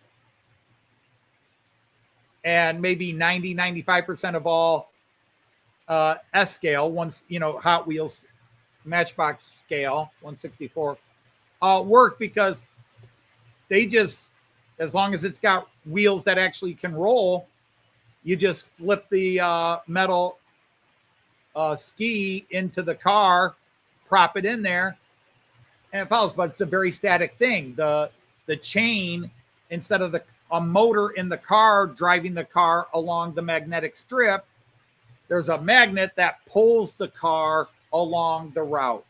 They're all brilliant systems. They each have their pros. They each have their cons. The biggest cons, I think, in Fowler car and Beastman is cost to really get it, just to get started. And in the Fowler case, the fidgetiness of their motors, the delicacy of their motors. But again, if I just ran a straight Fowler car system, it would be working fine. It's because I was asking the Fowler car system to do more in a way it wasn't 100% designed to do. Because I was adapting it to a couple of things. So that's why I've always called it the hybrid. I was trying to get it to do a thing that they have a way to do it. It's called their digital system, their digital plus system. But that's $1,000 just for the digital control system, and then the cars, and then the relay system, so that the signal goes everywhere. And then you have full automated traffic. And that relay system was designed by Miniature Wonderland and sold back to Fowler.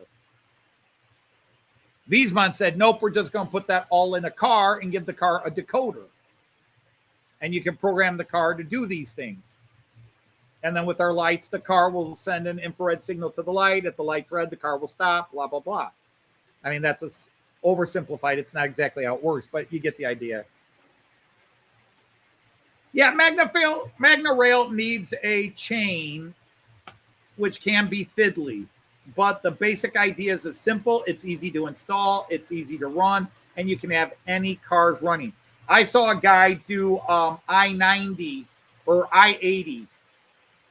A big giant display of I-80 or I-90 out in South Dakota. Like near Mount Rushmore. And oh my goodness, was that brilliant. It had 8 lanes, both directions. And the cars, he's got one line moving faster. He's got 4 different chains running for the 4 different lanes in each direction. And oh my goodness. It looked so realistic, even though you didn't have cars changing lanes and passing. But he just had the traffic flow staggered in each of the 4 lanes with Magna Rail. It was amazing. And he could speed up and slow down each line. But again, it's a static car motion.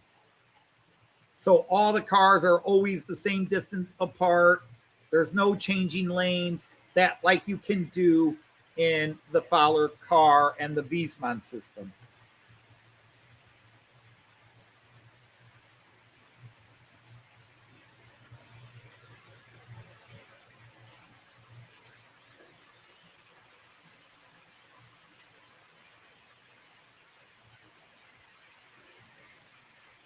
Yes. Well, but again, Aaron, you know, it's not that they were smarter. It's Fowler car had been on the road and had been everywhere for a few years, and people began saying, oh, here's a problem we have. And Fowler says, okay, well, we got this digital system. Wiesmann came out and said, well, we can control it by having the car have a sensor on it that will stop the car if it gets too close to a car in front of it. So it's not that they were smarter. It's just that somebody invented something and created something, and then as certain problems develop, another company says, oh, we can do that and fix that problem by doing this. Fowler car is also fixing that problem. They just fixed it in a different way, or they put it in their digital control command system.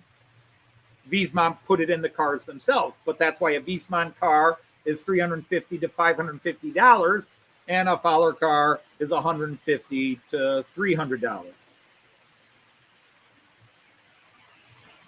And my problem is, I would love to get a couple of Wiesmann buses.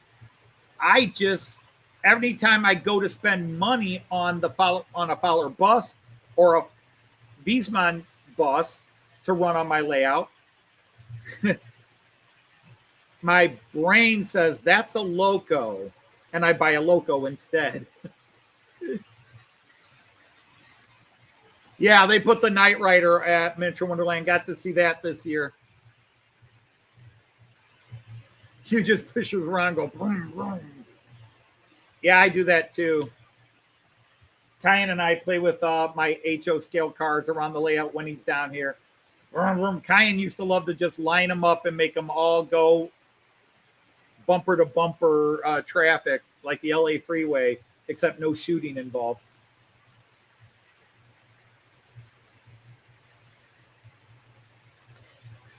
Yeah, MCC Dynamo, I forgot about them. Yeah, you have to make your car yourself. But MCC Dynamo started as, we're going to take the Fowler car and make stuff for it. And then they just made their own road system, but said, okay, if you want your car to run, here's the motor, here's this, here's that, build it yourself. I don't want to build it myself, but I'm sure there's a lot of tech guys out there that see that as a great challenge. There are people that have invented their own road car systems. Hey, good morning, Artie.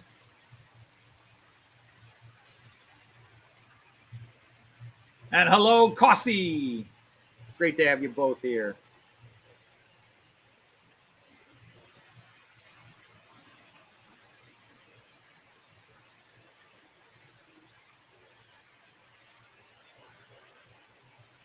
The green Mini before the tank runs over it or after?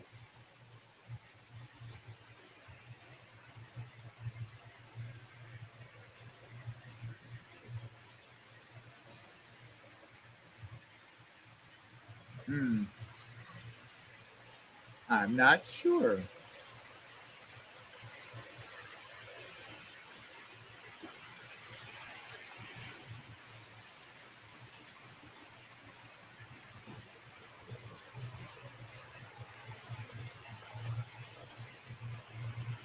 All right, coming into view, the Orient Express, followed by the Württemberger C-Class. Cut off by the Rheingold. So we had a three-way there, a three-way pass. Very cool, very cool. And there goes that 012 with that rake of 6 cars, just saying, I got this.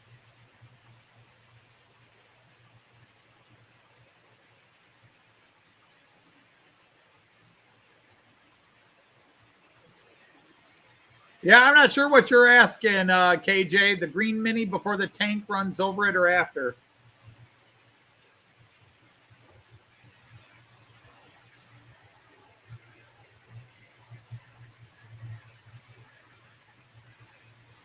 Yeah, and Mr. Bean,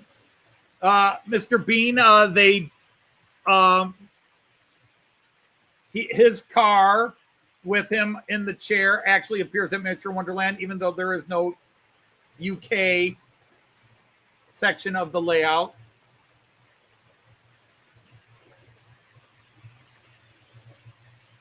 Auto rail, okay.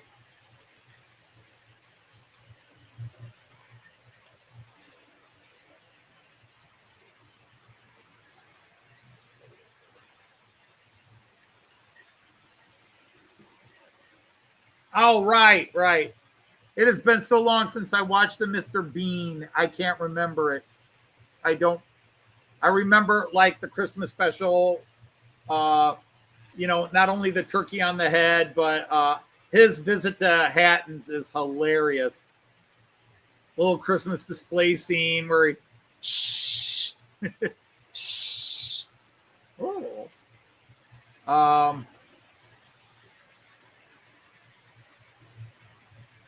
Yeah, they do. Yeah, I've seen those occasionally.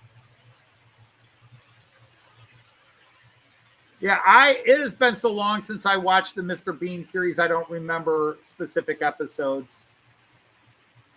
Even classic and iconic events. I just remember general bits. Like him at the swim club and so forth. Well, hello, Sir Owen of Concord. How are you? Yes, I've heard of Wallace and Gromit, and I've become a huge Shaun the Sheep fan which is the guy from Wallace and Gromit and a German company, and they make Shaun the Sheep, which is hilarious. But yes, I have watched Wallace and Gromit.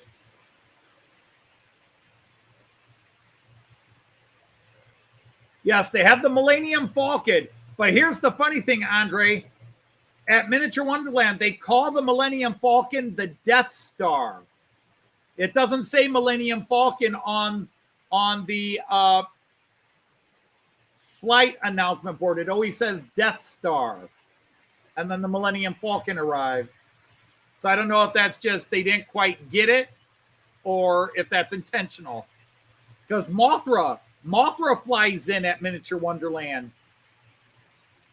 Mothra comes in and lands at Knufingen Airport. Hey, hello, Sir Jay of Fresno Jay's Trains. Welcome. Yeah, Johnny English. I actually remember more of the movie Johnny English. I don't remember the second one very well. Must not have been that good, but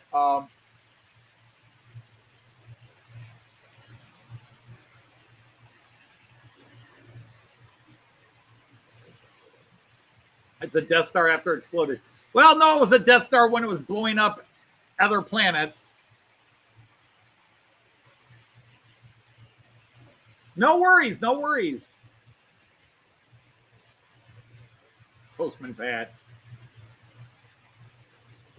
But do you know who Mr. Green Jeans is?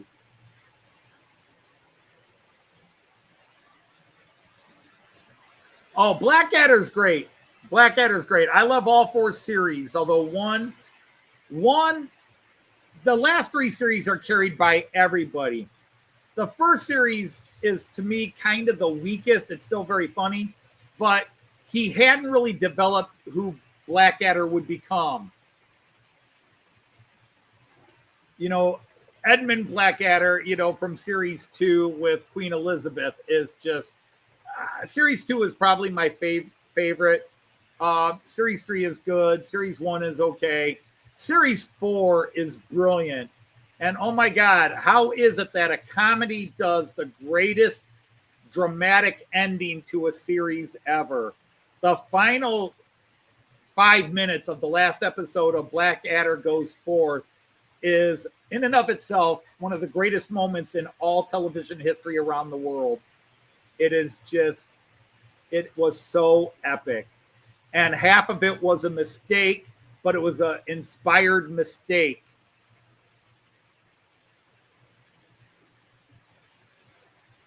Hey, Sir Mark of Zantek, how are you?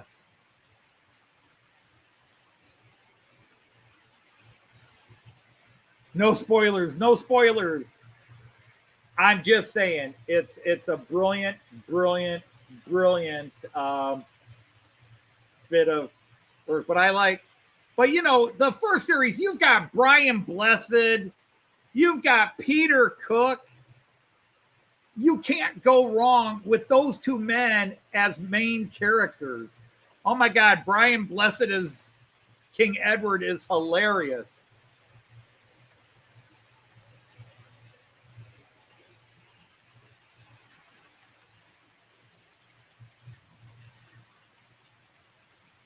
Yes, Ray Bertelson, good for you. Oh my God, so somebody, Jean Ricard, favorite guy. Yeah, John Dillerman. Yeah, we won't go there, Raymond. We will not go there. I have seen several. I was introduced in Denmark to John Dillerman, and yeah, it's considered a kids show in Denmark, but most countries probably would ban that from kids watching it.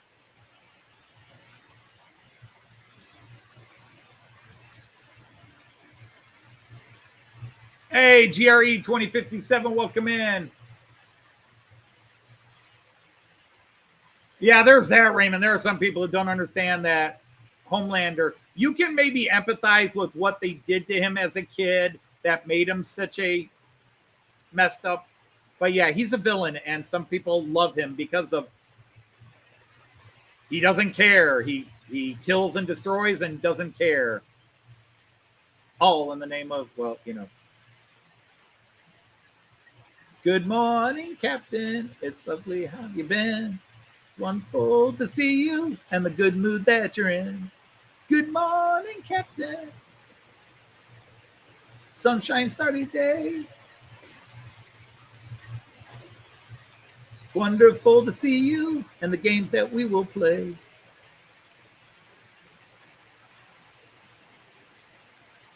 Yeah, you do. You have to have some, but there are some things that are just funny. And of course, Rick Mayall coming in as various generations of Flashheart. Rick Mayall, one of the all-time great comedians. It's a shame he never got recognized enough in America. He did one mainstream Hollywood movie, Drop Dead Fred, which was his part in it was brilliant. A lot of people didn't quite get the movie. It bombed in America. Oh, look who finally decided to start smoking 2 hours after I turned your smoke unit on. The 012 is like, hey, I'm going good. Let me get smoking here.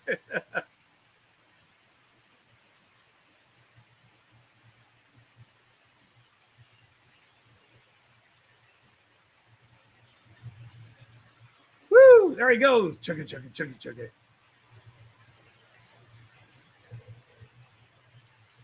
No, see that, Raymond, to me, the problem is nowadays the villain doesn't die. Nowadays the villain usually gets away with it. There's never that. I am a very good, bad type person. I'm not into the gray areas. There is a line, and if you're on that side of the line, it's bad. And if you're on this side of the line, it's good. And too many villains get away with it, both in the movies and in reality.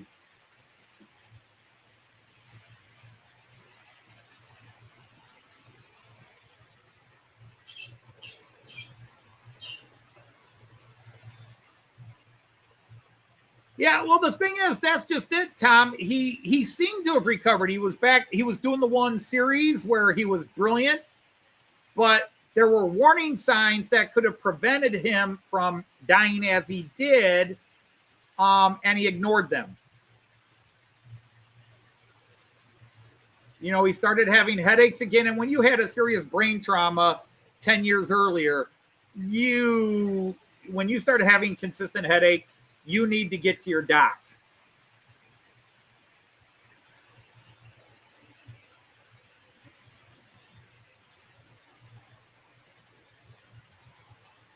Yep, Joyce is working on things, but yes, we'll have to scold her when the time comes. I'll have to nag her. Joyce went for a walk, then she had to do the grocery shopping. and she's clearly working on something outside because she keeps turning on the water faucet to the front yard.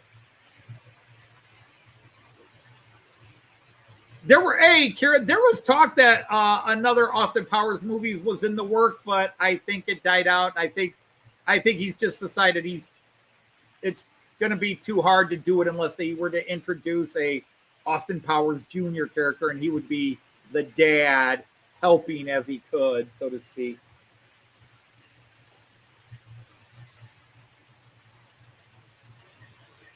Yeah, Spaceball 2 is coming, but sadly, Joan Rivers is dead, so John Candy has passed away. So two of the, better characters from the group are gone. So yeah, it's 30, 40 years later, but it's great that Mel Brooks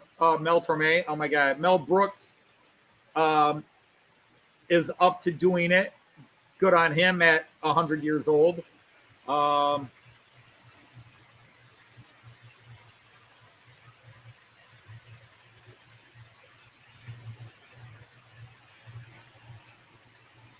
Yeah, the big boy statue in space.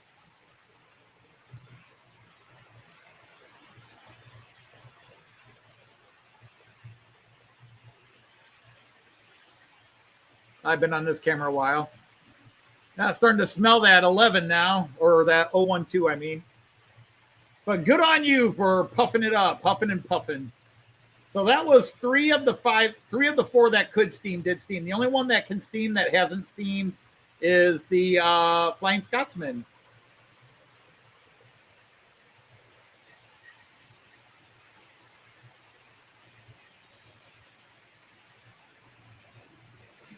Yeah, it's very hard to recapture. That's one of the things that's driving me crazy with a lot of the Hollywood. And it's not just Hollywood. It's movies out of England, everywhere, where they're just remaking the same old movies over and over again. And I'm not talking the superhero movies that are just kind of add-ons. But they just keep bringing back these movies that weren't that good to begin with. Hey, let's remake it. It sucked the first time. Let's remake it. It'll still suck, but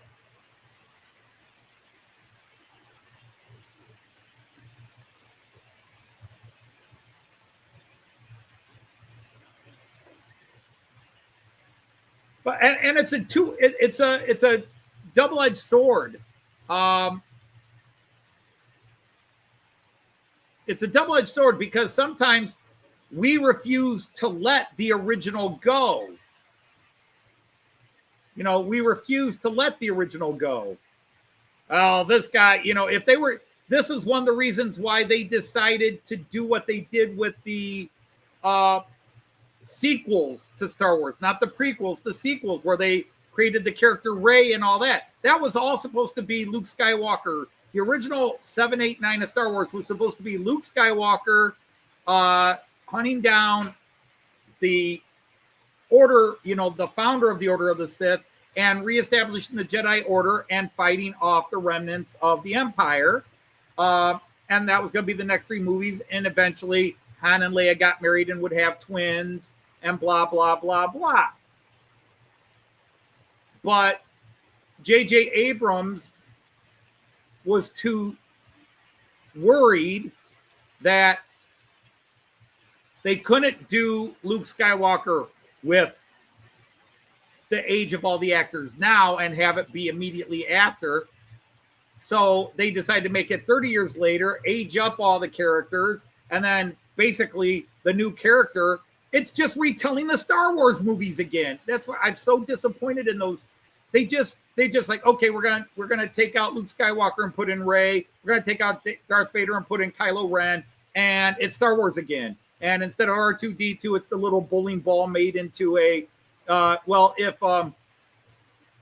if Vincent from Disney's The Black Hole and R2-D2 had a love child, that's what that T-88 or whatever it was called. You know, their attempt to make the new cute robot.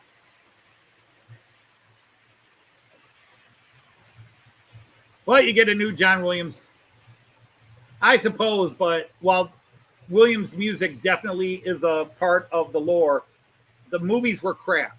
The movies were crap, and the score didn't help it any.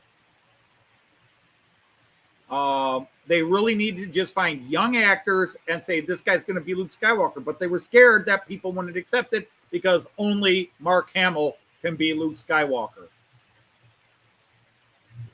And you got to be able to let somebody new step in.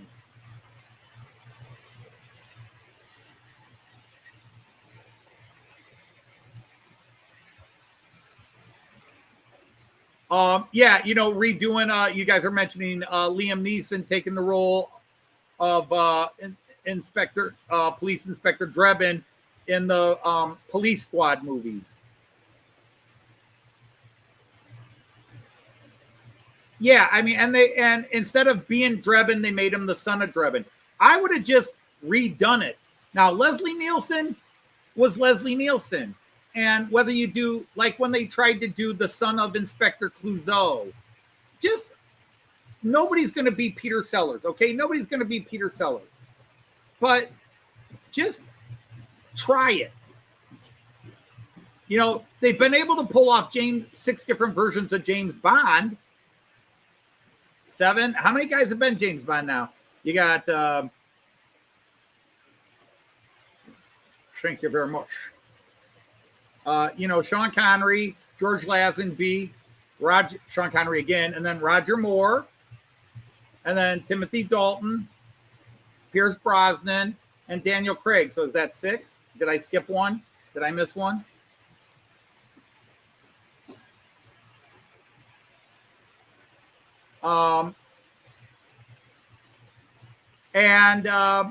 You know, they've managed to pull it off. Different versions, different takes on who the character is. None of them truly 100% accurate to the character in the book, but the character in the book is a bit of a jerk. Sean Connery gave it its presence. I think Daniel Craig was probably the most accurate to the book, except the book specifically say James Bond has dark hair. And, you know, Daniel Craig was blonde. But I think his persona and his attitude was much closer to the James Bond of the books than anybody, including Sean Connery. I liked Craig as James Bond more than I like Sean Connery. I like Roger Moore until it just became too much of a joke. I think Timothy Dalton could have made a great Bond if he had been given better scripts, but they were in the we want to change who Bond is, and you know, they did sort of an 80s Bond, and the movies weren't the best. But I think Dalton, and I don't think the movies were that bad, but I think Dalton could have been a great Bond. Pierce Brosnan, of course, was a good Bond, but again, he had 2 movies that were good and 2 that I thought were awful. Okay. Hellos. So, hi there, Andrew. Guten Abend, Andre. Sound your pace are awesome. Hello there, Tom. Oh, I'm here. She's not breathing, but she's here. Yeah, I'm not here. Hi, Owen Concord. Hi there, Tom. Hi, Artie. Hello, Hot Dog Andy. Hello, Chris Valley. Hello, Sean. Yeah, he sure was a no-nonsense. Goldeneye is a great movie. Goldeneye was his best Bond movie. Hello, Scott. Hello, Fresno. Hi there, Kieran. Hi there, Rulin Blue. I probably put Goldeneye in the top 5 or 6 Mark of Zantek. the Bond movies. Yeah, I know. I got to breathe. But Daniel Craig's Casino Royale was brilliant. I was rushing.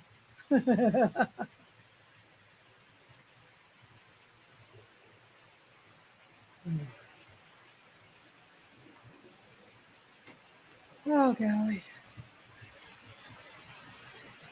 What?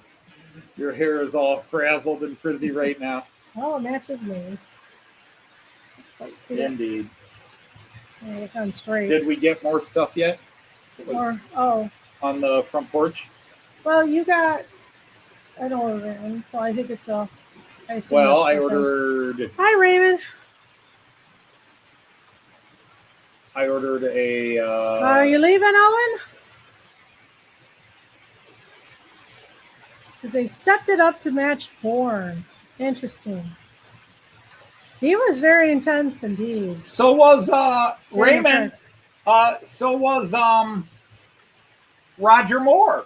Roger Moore played James Bond in a TV adaptation in England, Okay.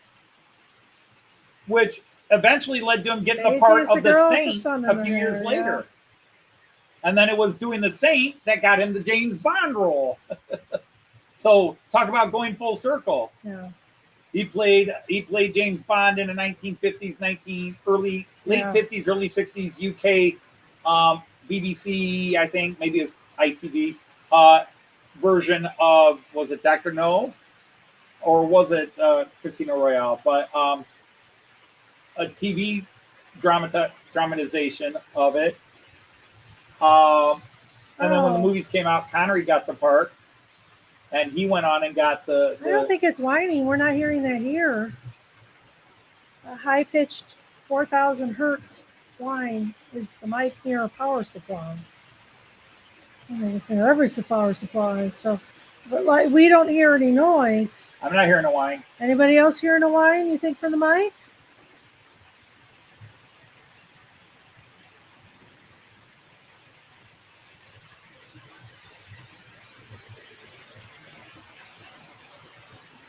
Yeah, you guys tell me if it's On no, the top, you're not on the hearing top it. was Okay. a bit, but again, that was the sequence they were going with the Bond women and the bad names. Yeah, David Niven as Bond in the 60s. Yeah. Yeah, well, that was the comedy version of Casino Royale.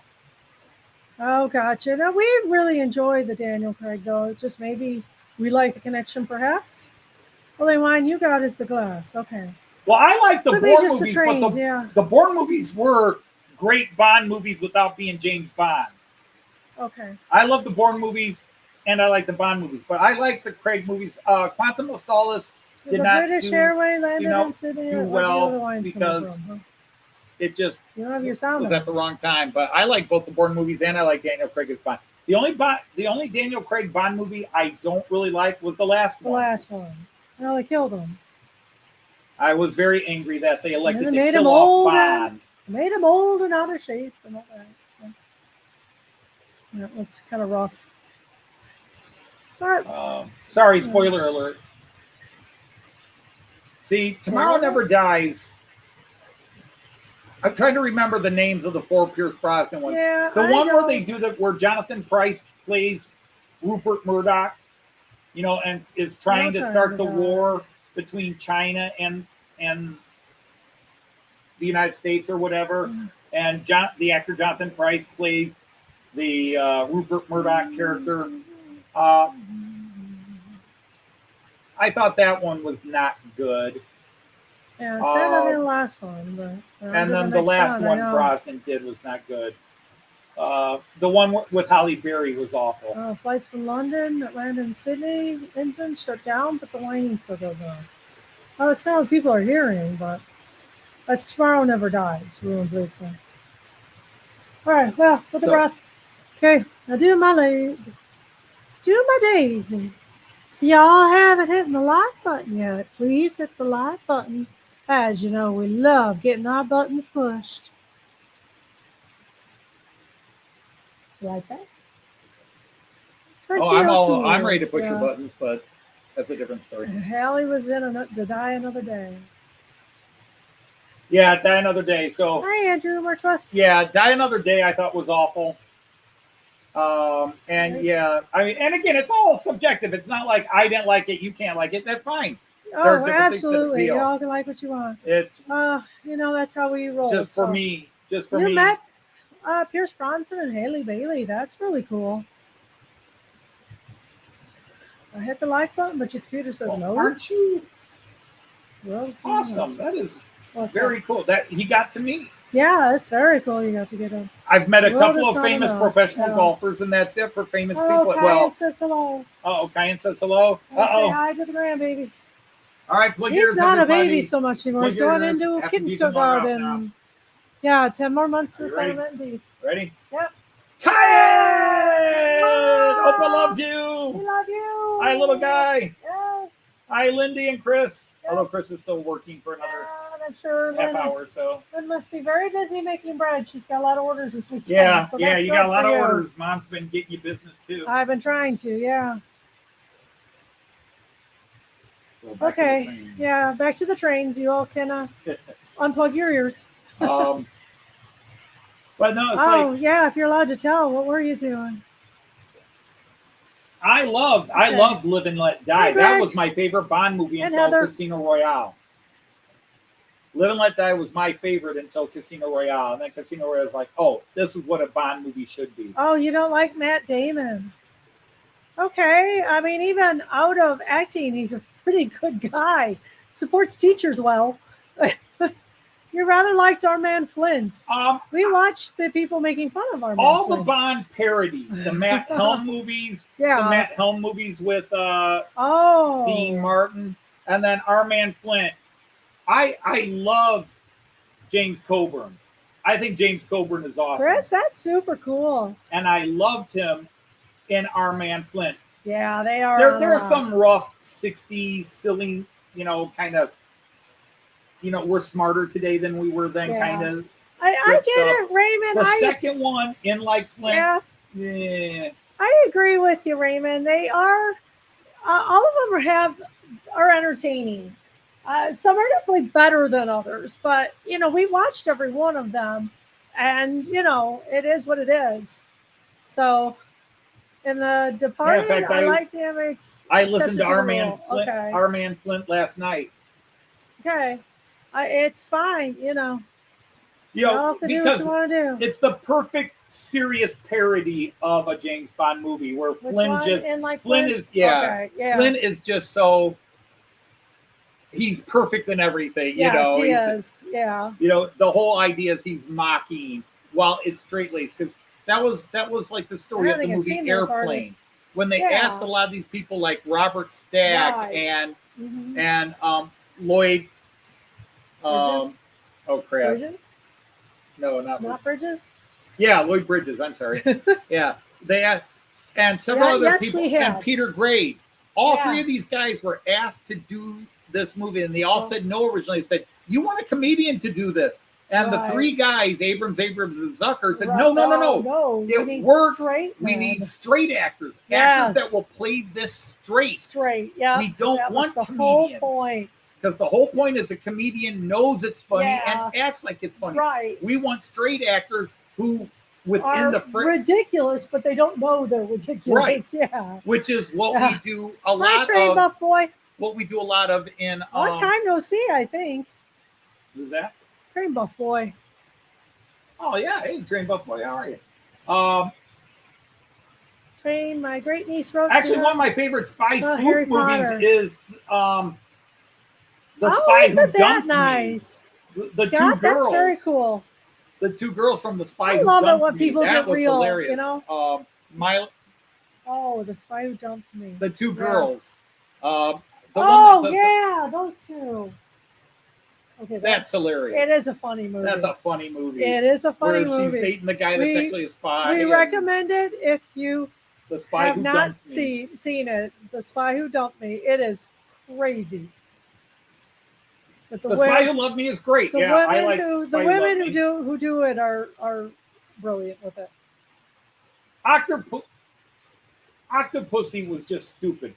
The plot itself, Well, and there were some still good a scenes in softcore Octopussy, but it erotic was just purity film. it was Nothing way good. too tongue in cheek, and it was It was way too good. aren't we Okay. funny and I don't aren't think I we know that clever. one. It's nice to meet again, Mr. Bond. But I can't think Yeah, okay. Mila Kunis. That's her name, Mila Kunis. Ah, gotcha. Okay, Corey. That makes sense. Yeah, the famous Well, hopefully class we 20 can in keep you a Octopussy. little Because company. it was made to look like something else, but it was a class 20.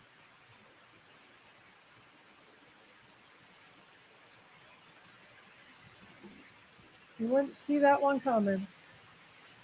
James Bond dies in the hands of all the girls he dumped. No, he'd see that one coming. That's why he dumps them. That's why half his girlfriends die in the movies. They do die a lot. So really, they're just as well that he leaves them, you know? And that's why I love the way it was portrayed in Daniel Craig. That because in the books, the Ian Fleming novels, yeah, that's right. Bond is a bit cold-hearted. Like women are just a disposable knight. Where do you work, Corey? If you can say. If you're taking orders. Yeah, Kate McKinnon, right. Yeah. I couldn't think of her name. But that movie is actually very underrated. It's actually very funny. I agree. It is and underrated. it's got a lot of the Bond action, but it's done with comedy. It's got a lot of action, but it's sort of the incompetent. But going comedy. back to the airplane, that's what inspired me is with Matt Clark. Oh, yeah. At least in the first series, for the most part, it's everything they do is insane, but in their world, it's normal. Yeah, exactly. And that's why it was so good, like Peter Graves doing ship those. medical equipment. Gotcha. Okay. But in Leslie Nielsen's case, it completely revamped his career. Oh. Because Leslie Nielsen came out in the 50s and was supposed to be... 10 was right.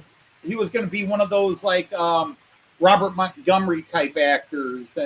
And he just never got over. And then he did a couple of sci-fi movies. Yeah, just 9.5 months to go.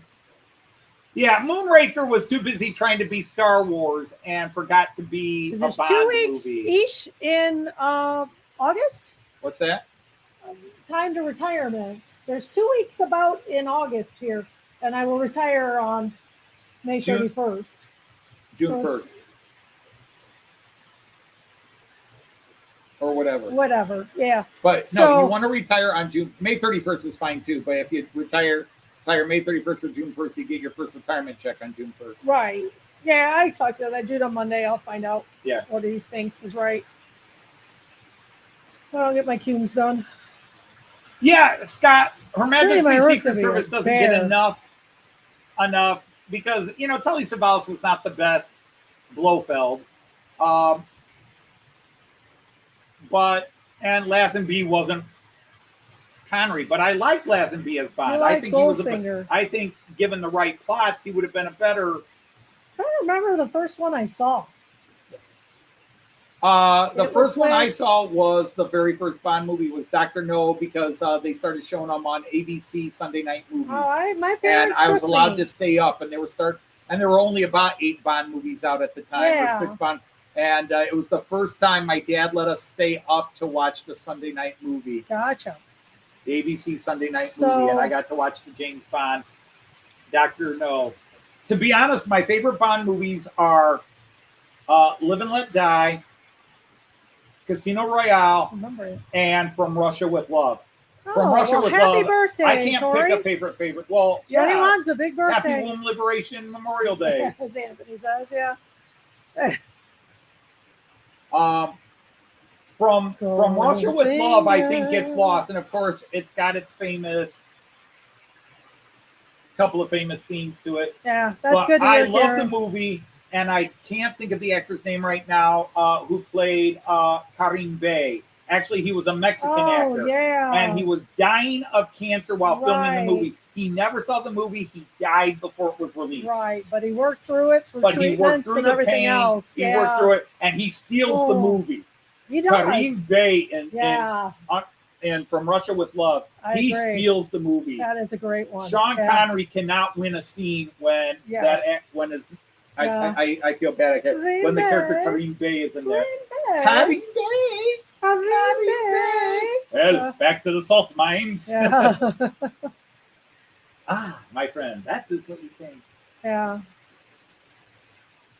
So, is it a pizza night? It can be. Any night can be a pizza night. Do you want it to be a pizza night? Are you sitting there thinking, I would like a pizza? Yeah. You are? Okay, whose pizza? We haven't done pizza in a long time, but does somebody else's pizza sound better? Do you want to do Jets? Jets. Ooh, that pizza. Yeah. Of course, we know Back to the Future. When you eat it, that pizza. Corey, we're old enough. We went to the movie when it was Came in out. the theater. Yeah. And I'm one of those people. The first one was cute, and the Short Red rest Night. I didn't get into.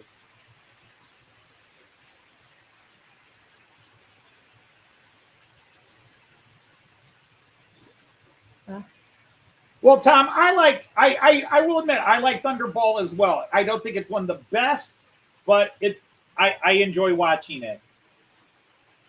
And to be honest, that's funny. Yeah, the main it's Bond crazy girl what they made Domino into trains. The main Bond girl Domino is probably my favorite Bond girl. Okay. Oh, In Thunderball, Domino is probably my favorite. You can have Ursula Andress. You can have all the others. Domino. just finished your pizza. Okay. A brunette. Okay, I like my 7 brunettes. James Bond movies with a fight on or in a train. Well, it adds a layer of danger being. Oh yeah, I mean, I Honor in the love train. Dr. No is, But on but top again, of From it- Russia with Love has a fight on a train. Couple of fights on a train. I don't think I want. Yeah, the famous Nash, the villain, Good tie last night. Okay. and oh crap, who played him? Okay. My brain's not working today. If it's not bathroom related, my brain's not Oh, on I know. We're back on that. it. He played Captain Quigley in Jaws. Mhm. Not Richard Oh. Harris.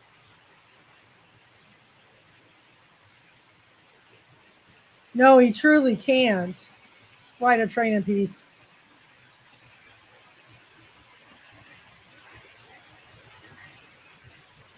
Mr. Kid. Diamonds Are Forever is okay. To me, it's got a lot of bad patches. And the plot could have been better, but the way they portrayed Jill St. John, Yeah. okay, part of the goal is to get her in the bikini scenes. But 1 minute she is a diamond smuggling mastermind. Oh, sure. The next minute she's a ditzy dingbat who Absolute can't. Ding. Yeah. Who can't, I didn't enjoy very that. inconsistent. Yeah. Of course, the character for me in Christopher Diamonds Are Lloyd? Forever is Plenty That's neat. O'Toole. Oh, named for your father, I see. The best thing, I don't know if it's the best thing. The thing about Diamonds Are Kieran says he's Forever. met Christopher Lloyd. What? Kieran said he's met Christopher Lloyd.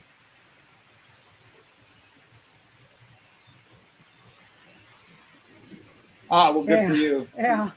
No, it's kind of fun to Well, I find. remember when They're looking Christopher for those Lloyd of was us who on the have TV these show Taxi. other hobbies with trains.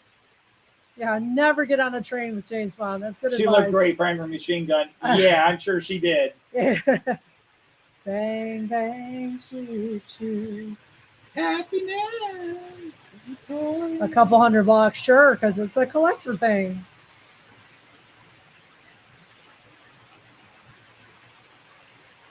Yeah. Another Ursula Andress. But again, Ursula Andress, gorgeous, beautiful woman. I forget the woman who played Natalia Romanova in From Russia with Love, beautiful woman. But the minute there's a brunette involved, the blondes and the redheads disappear. But my problem is, even though it's a James Bond movie, I want to see a decent plot line, and I want to see some decent acting. And I thought Diamonds Are Forever had a lot of bad acting Coconut cream and a rice lot pudding. of inconsistent characterization. Like I Coconut said, cream rice pudding would be good. 1 minute Jill St. John, international diamond smuggler, leader of a group, and then the next half of the movie, she's a dingbat with no brains. Okay, that is a place we've Which never to been. me is an insult to women. You remember the film, Those Magnificent Men in the They're Flying flying Machines, of yes. course. The Rock is Benny Hill was in unofficially a Bond movie. The only focus on the Connery movies, the real historical timeline lines up perfectly. Yeah, it's because that's the only peaceful train ride. Yeah, trying to think about it, but Oh, yeah, you're right. where he's yeah, talking Casino Royale, and he with meets- Vespa, Yeah, nothing happens. with Vesper Lynn. Yeah, I bet, Artie.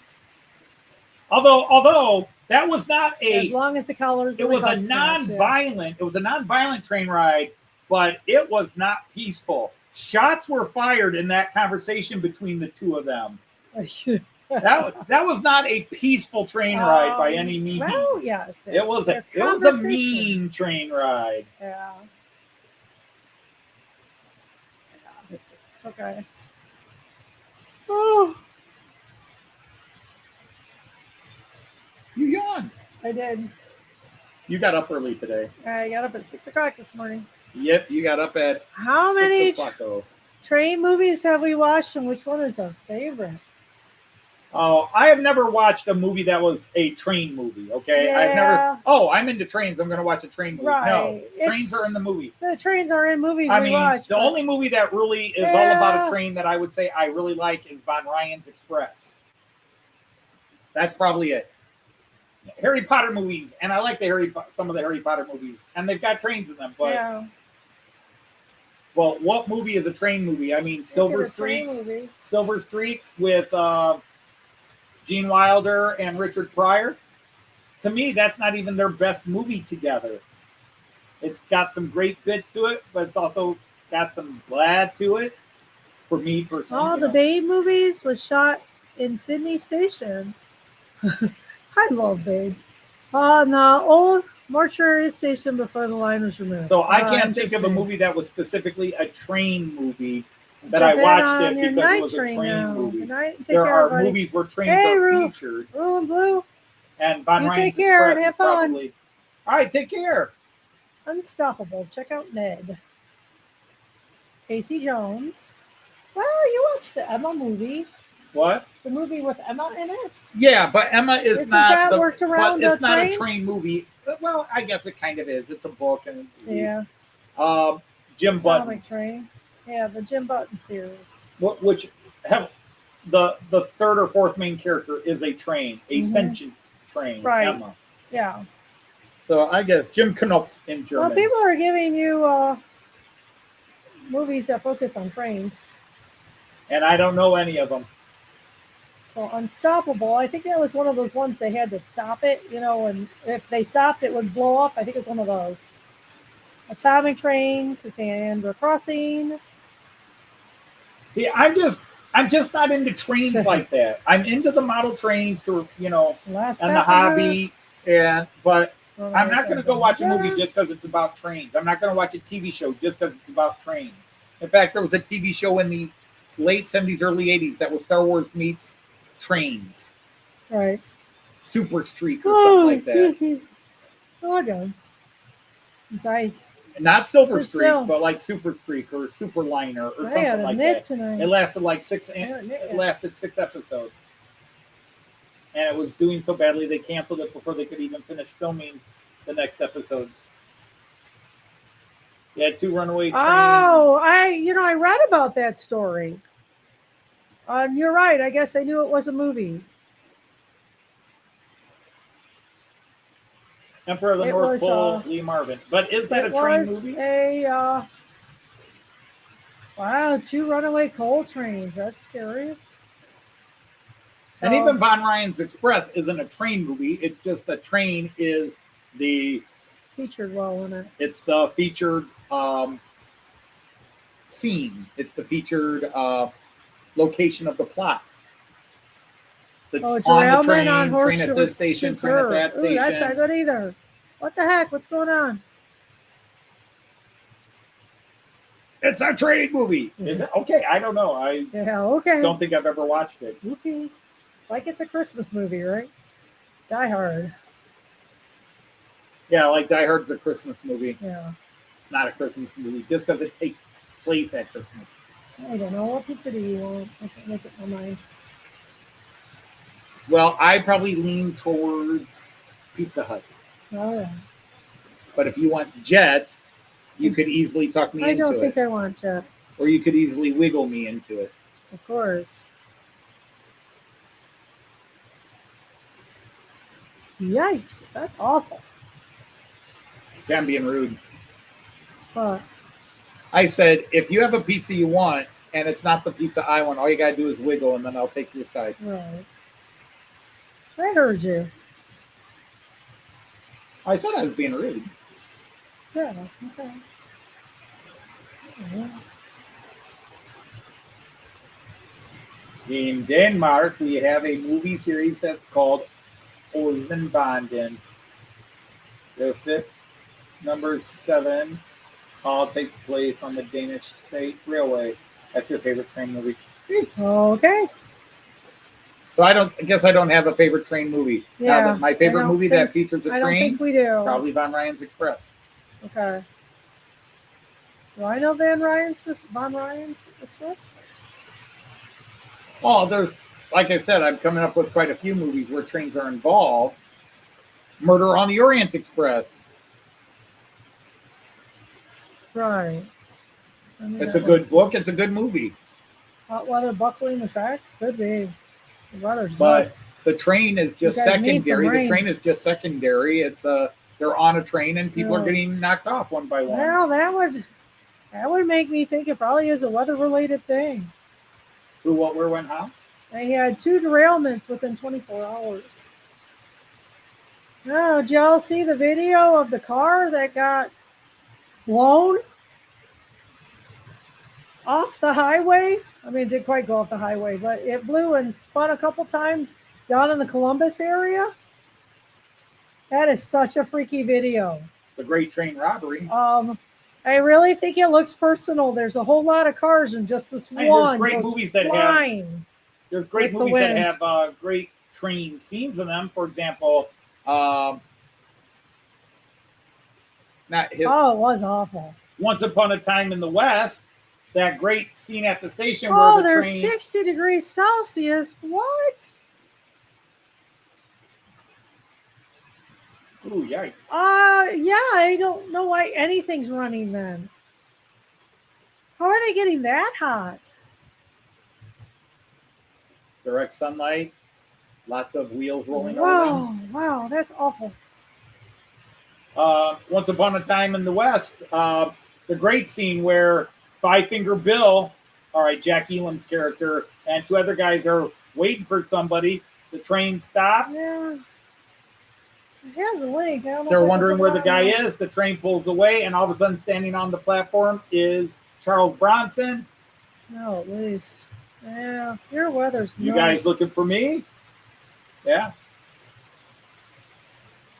You didn't bring me a Wow, horse. Andy, that's just crazy. No, we're 1 shy. And then bam, bam, bam. Nope. 2 too many. Go back for a second. See if I can copy the link I sent AJ. The only movie where Peter Fonda played a bad guy. So I have to go. Okay.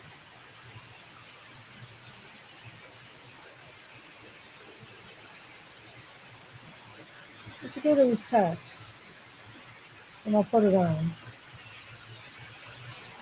And you gotta get text from everybody.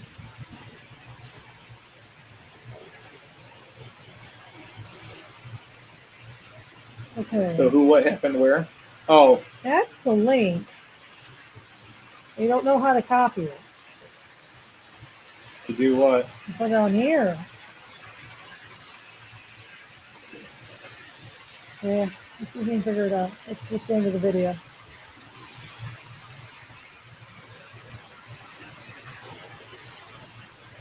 Need to hide me. I'm just gonna temporarily take me out. Yeah, okay. Okay.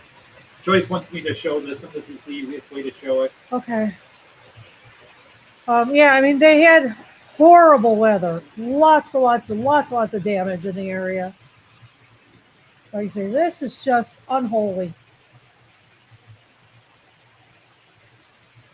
How long is the video? Not that long. He'll go in a minute here. Yeah, there he goes. Woof! Yeah, he's highlighted. He spins over to the medium. Yeah, it's hard to see on there. His car just gets lifted. It spins a couple times and goes into the medium. At least he didn't go over. But it was, good Lord, that was terrible. Well, like I say, to me, it just felt so personal. There were so many cars to choose from. And his is the one. But it's raining so hard. This is a surveillance camera that caught it. It just shoo. Yeah, well. Yeah. I just thought this was so mean. All right, I'll put you back on.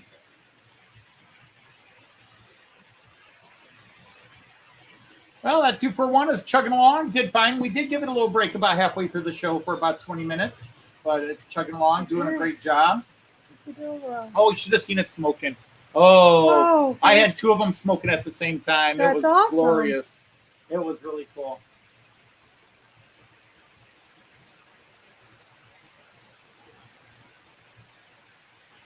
And you don't mess around with Jim either. They actually stretch the track before they join them. Oh, yeah, because they would get awfully hot. I'm pretty sure the guy walked away, but, it Looks like he flew away. Yeah. They seem to be the only car to fly, which just, Thank you. Wow. After all we tried the deal. wow. Anyway, there's kinds of videos coming out from that area where every pole is just knocked over along the side of the road. Oh, it's just awful. Lots of trees are down, and I can go back to customs. not sure if it's a direct hole, and I know I'm saying it wrong, or if they were tornadoes. One was said to be a EF1 that I know, but that's the only one I've heard. Should watch Don't what's his name's video. Don't say it.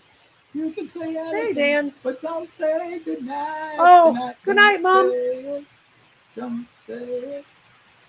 You can say anything, but don't say goodnight tonight. I hope she enjoys this live feed. She must. I know there was a Derecho in it. It's just so many areas were hit. It was questionable. It was just crazy. I was texting both of my daughter-in-law, my son down there. Told AJ to take cover, and so really there wasn't anything where they worked or where they lived. And AJ works in Columbus. It was a little surprising. Oh, aren't they crazy? They are crazy. They are straight line winds. They do as much damage as tornadoes, but they're narrower. Yeah, but they can go on for. They're like a wind hundreds shear of on miles. acid. They're like a wind shear on acid. They can go for hundreds of miles, just leaving destruction in their path. Yep. Yeah. And so they've been debating whether it was a derecho or a tornado, and so at least one's now been called a tornado. Yeah, Upper Arlington. Yeah, they said was an EF1. An EF1. It took down a handful of trees because there was a lot of weather besides that. All of them came in with strong winds. There was a ton of rain. Yeah, it absolutely did take a battering. Yeah, I need to watch Ryan Hall's Derecho video. It came up and I haven't watched it. I haven't had much time. Dan asked what you're running.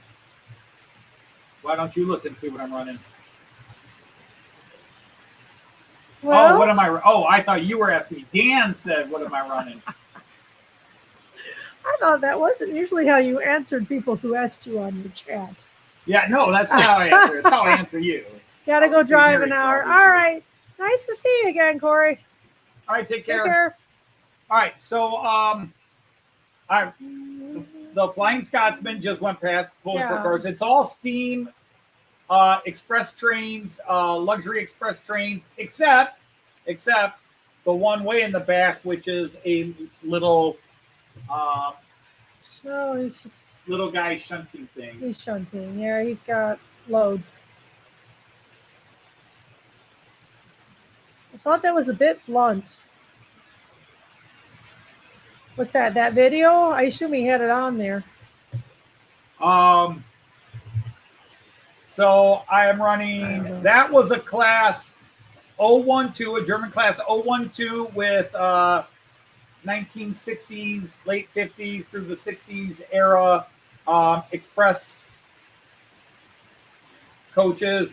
This is a Class 03 pulling a German Rheingold, which was a luxury train that ran the Rhine River No worries, back in the guys. 20s, sort of like a German version of the Express. Speaking of the Orient Express, I have this one with a French Class 241, or actually it's a Class 13A, but it's a 241. Hey, Artie, answer the 12th question that was asked to you. What are tornadoes called in Australia?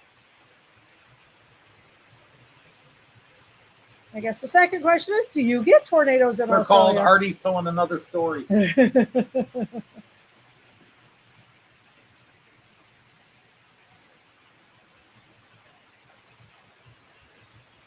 So there's the little Class 89 shunter pulling things in the back. There's the Class Strong winds. 012. Okay.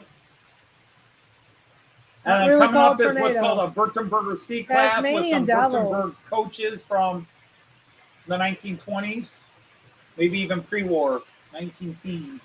The modern It's a LS Pacific. model. It's a Gotcha. It's a Okay. 462. Yep. And that's a Class 03 with a Class 012 next to it. A Willy, huh? Bloody big winds. Yeah. I think those are hurricanes, which I don't know what those are called either. Are they? Oh, well, those are really good. What do you call them in the Pacific? LS makes beautiful models. They really do. Northern Ferrisburg. Okay. Yeah, you really don't have the setup for tornadoes in Scotland. At least the big Yeah, ones. water spouts. Yeah. Oh, yeah. Oh, in the outback, they're really are dust devils. Yeah, if we they're have out dust in devils the, out west, we do too. They're out in the drier desert area. And we get water spouts too. Yeah, we get water spouts. We tend to off the get coast, but we tend to get more water spouts in the fall than we do in the summer. You get a big temperature difference between the water and the air. Yep. Low and a hoolie.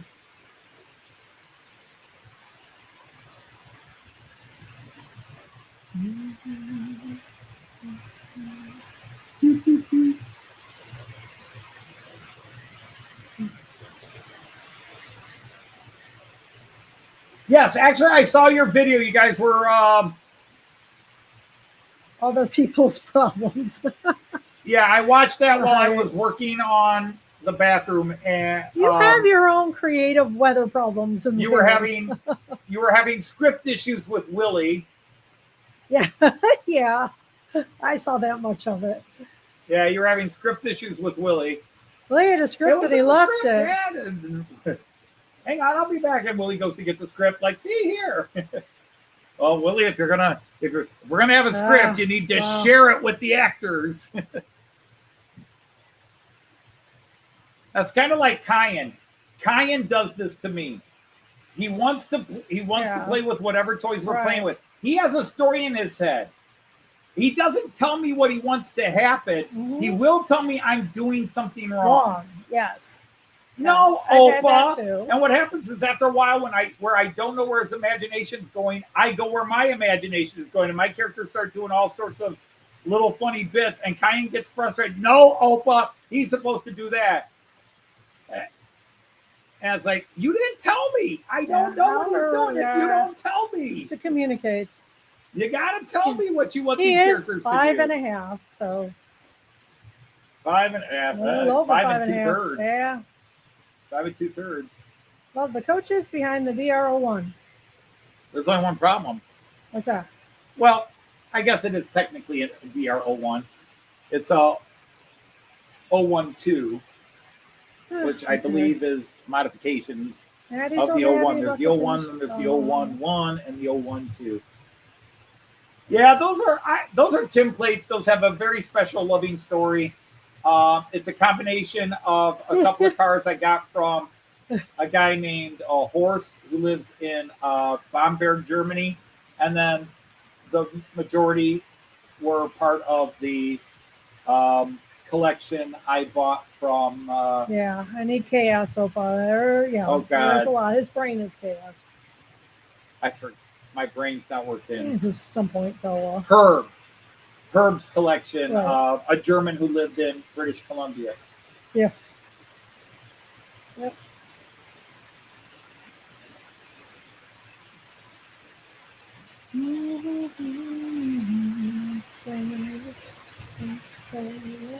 I don't sing all the Courtney songs very often in my head. Oh, it's almost time. Yep, it is. It's almost time. Somebody's hungry. I didn't eat lunch really. I grabbed a snack on the way to the store because that's when I decided I was hungry. Oh, that's why I You bought got a T-shirt with the Welsh station with the longest name. Oh, those Welsh. And their long names. And the whole thing is they made it up. Yep. The name of that town wasn't even that name. They just threw it in. Chopped it up into a single syllables, and then when I had those, I just squished it up into one word. There we go. Well, we had some beautiful coaches going today. That's what it was all about. I just wanted some luxury old-timey steam coaches. Okay, that's nice. How Any about you train guys coming in? All right. Mallard has parked, and the French Connection has now parked. Yeah, Liz went shopping today too. Okay, so it is about that time. Yeah, It is about yeah. that time. Drop Oops, fire out of the that's not what I wanted to fireboxes. do. I wanted to stay there. I Yeah, wanted to go up here and do this. yeah. Next is solo. All right, another 3 hours of Friday have come and gone. They have. It was nice to have a break from all the bathroom. Yeah, but we're in good shape now, I think. Yeah, I'm just very agitated that we now have to wait a week. I know. I didn't like, I mean, I understand why they did it. I knew there would be Call a and see if they potential can problem. come in on Thursday. I talked to them on the phone. They said, call us when it's all in. Don't schedule us and then potentially something happens with it, which I understand. Okay. So it's all on Gotcha. the countertop people, countertop and sink people. Gotcha. All right. Yeah. I think we're Bam! painting tomorrow. Let's get that done. We're going to be putting it cleaning and putting towel bars in. I might do that Okay. tonight. All right. I thought we should paint first. Oh, you can paint up there while I put in towel bars there. I'm going to need something to help me paint up there. Like an additional 5 inches, I take it. In other words, I'm painting up there, is what you're really saying. I'm painting up there. I think You're too short. you're going to have to, or I have to put something in the tub, which I don't think you'd like either. Well, I would probably put something in the tub to protect it. Anyhow, I sorry, know we're that. ignoring all of you while we Yeah. argue over who's doing what and where. All I know is there's going to be a lot of screwing in the bathroom today and tomorrow. Mm. All right.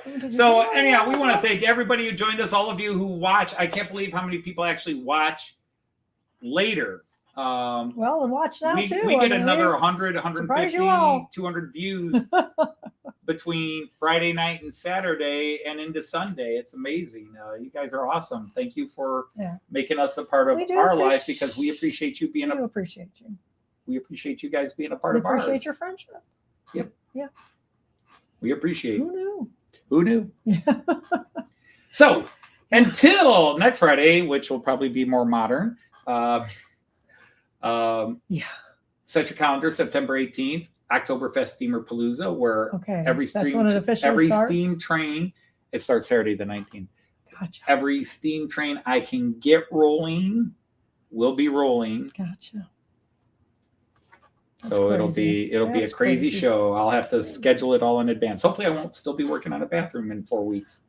I know. 5 weeks. I hope we're done So by next Friday. until then, we're gonna say Auf Wiedersehen Cheers. and happy trades. Take care, everybody. Bye. All right.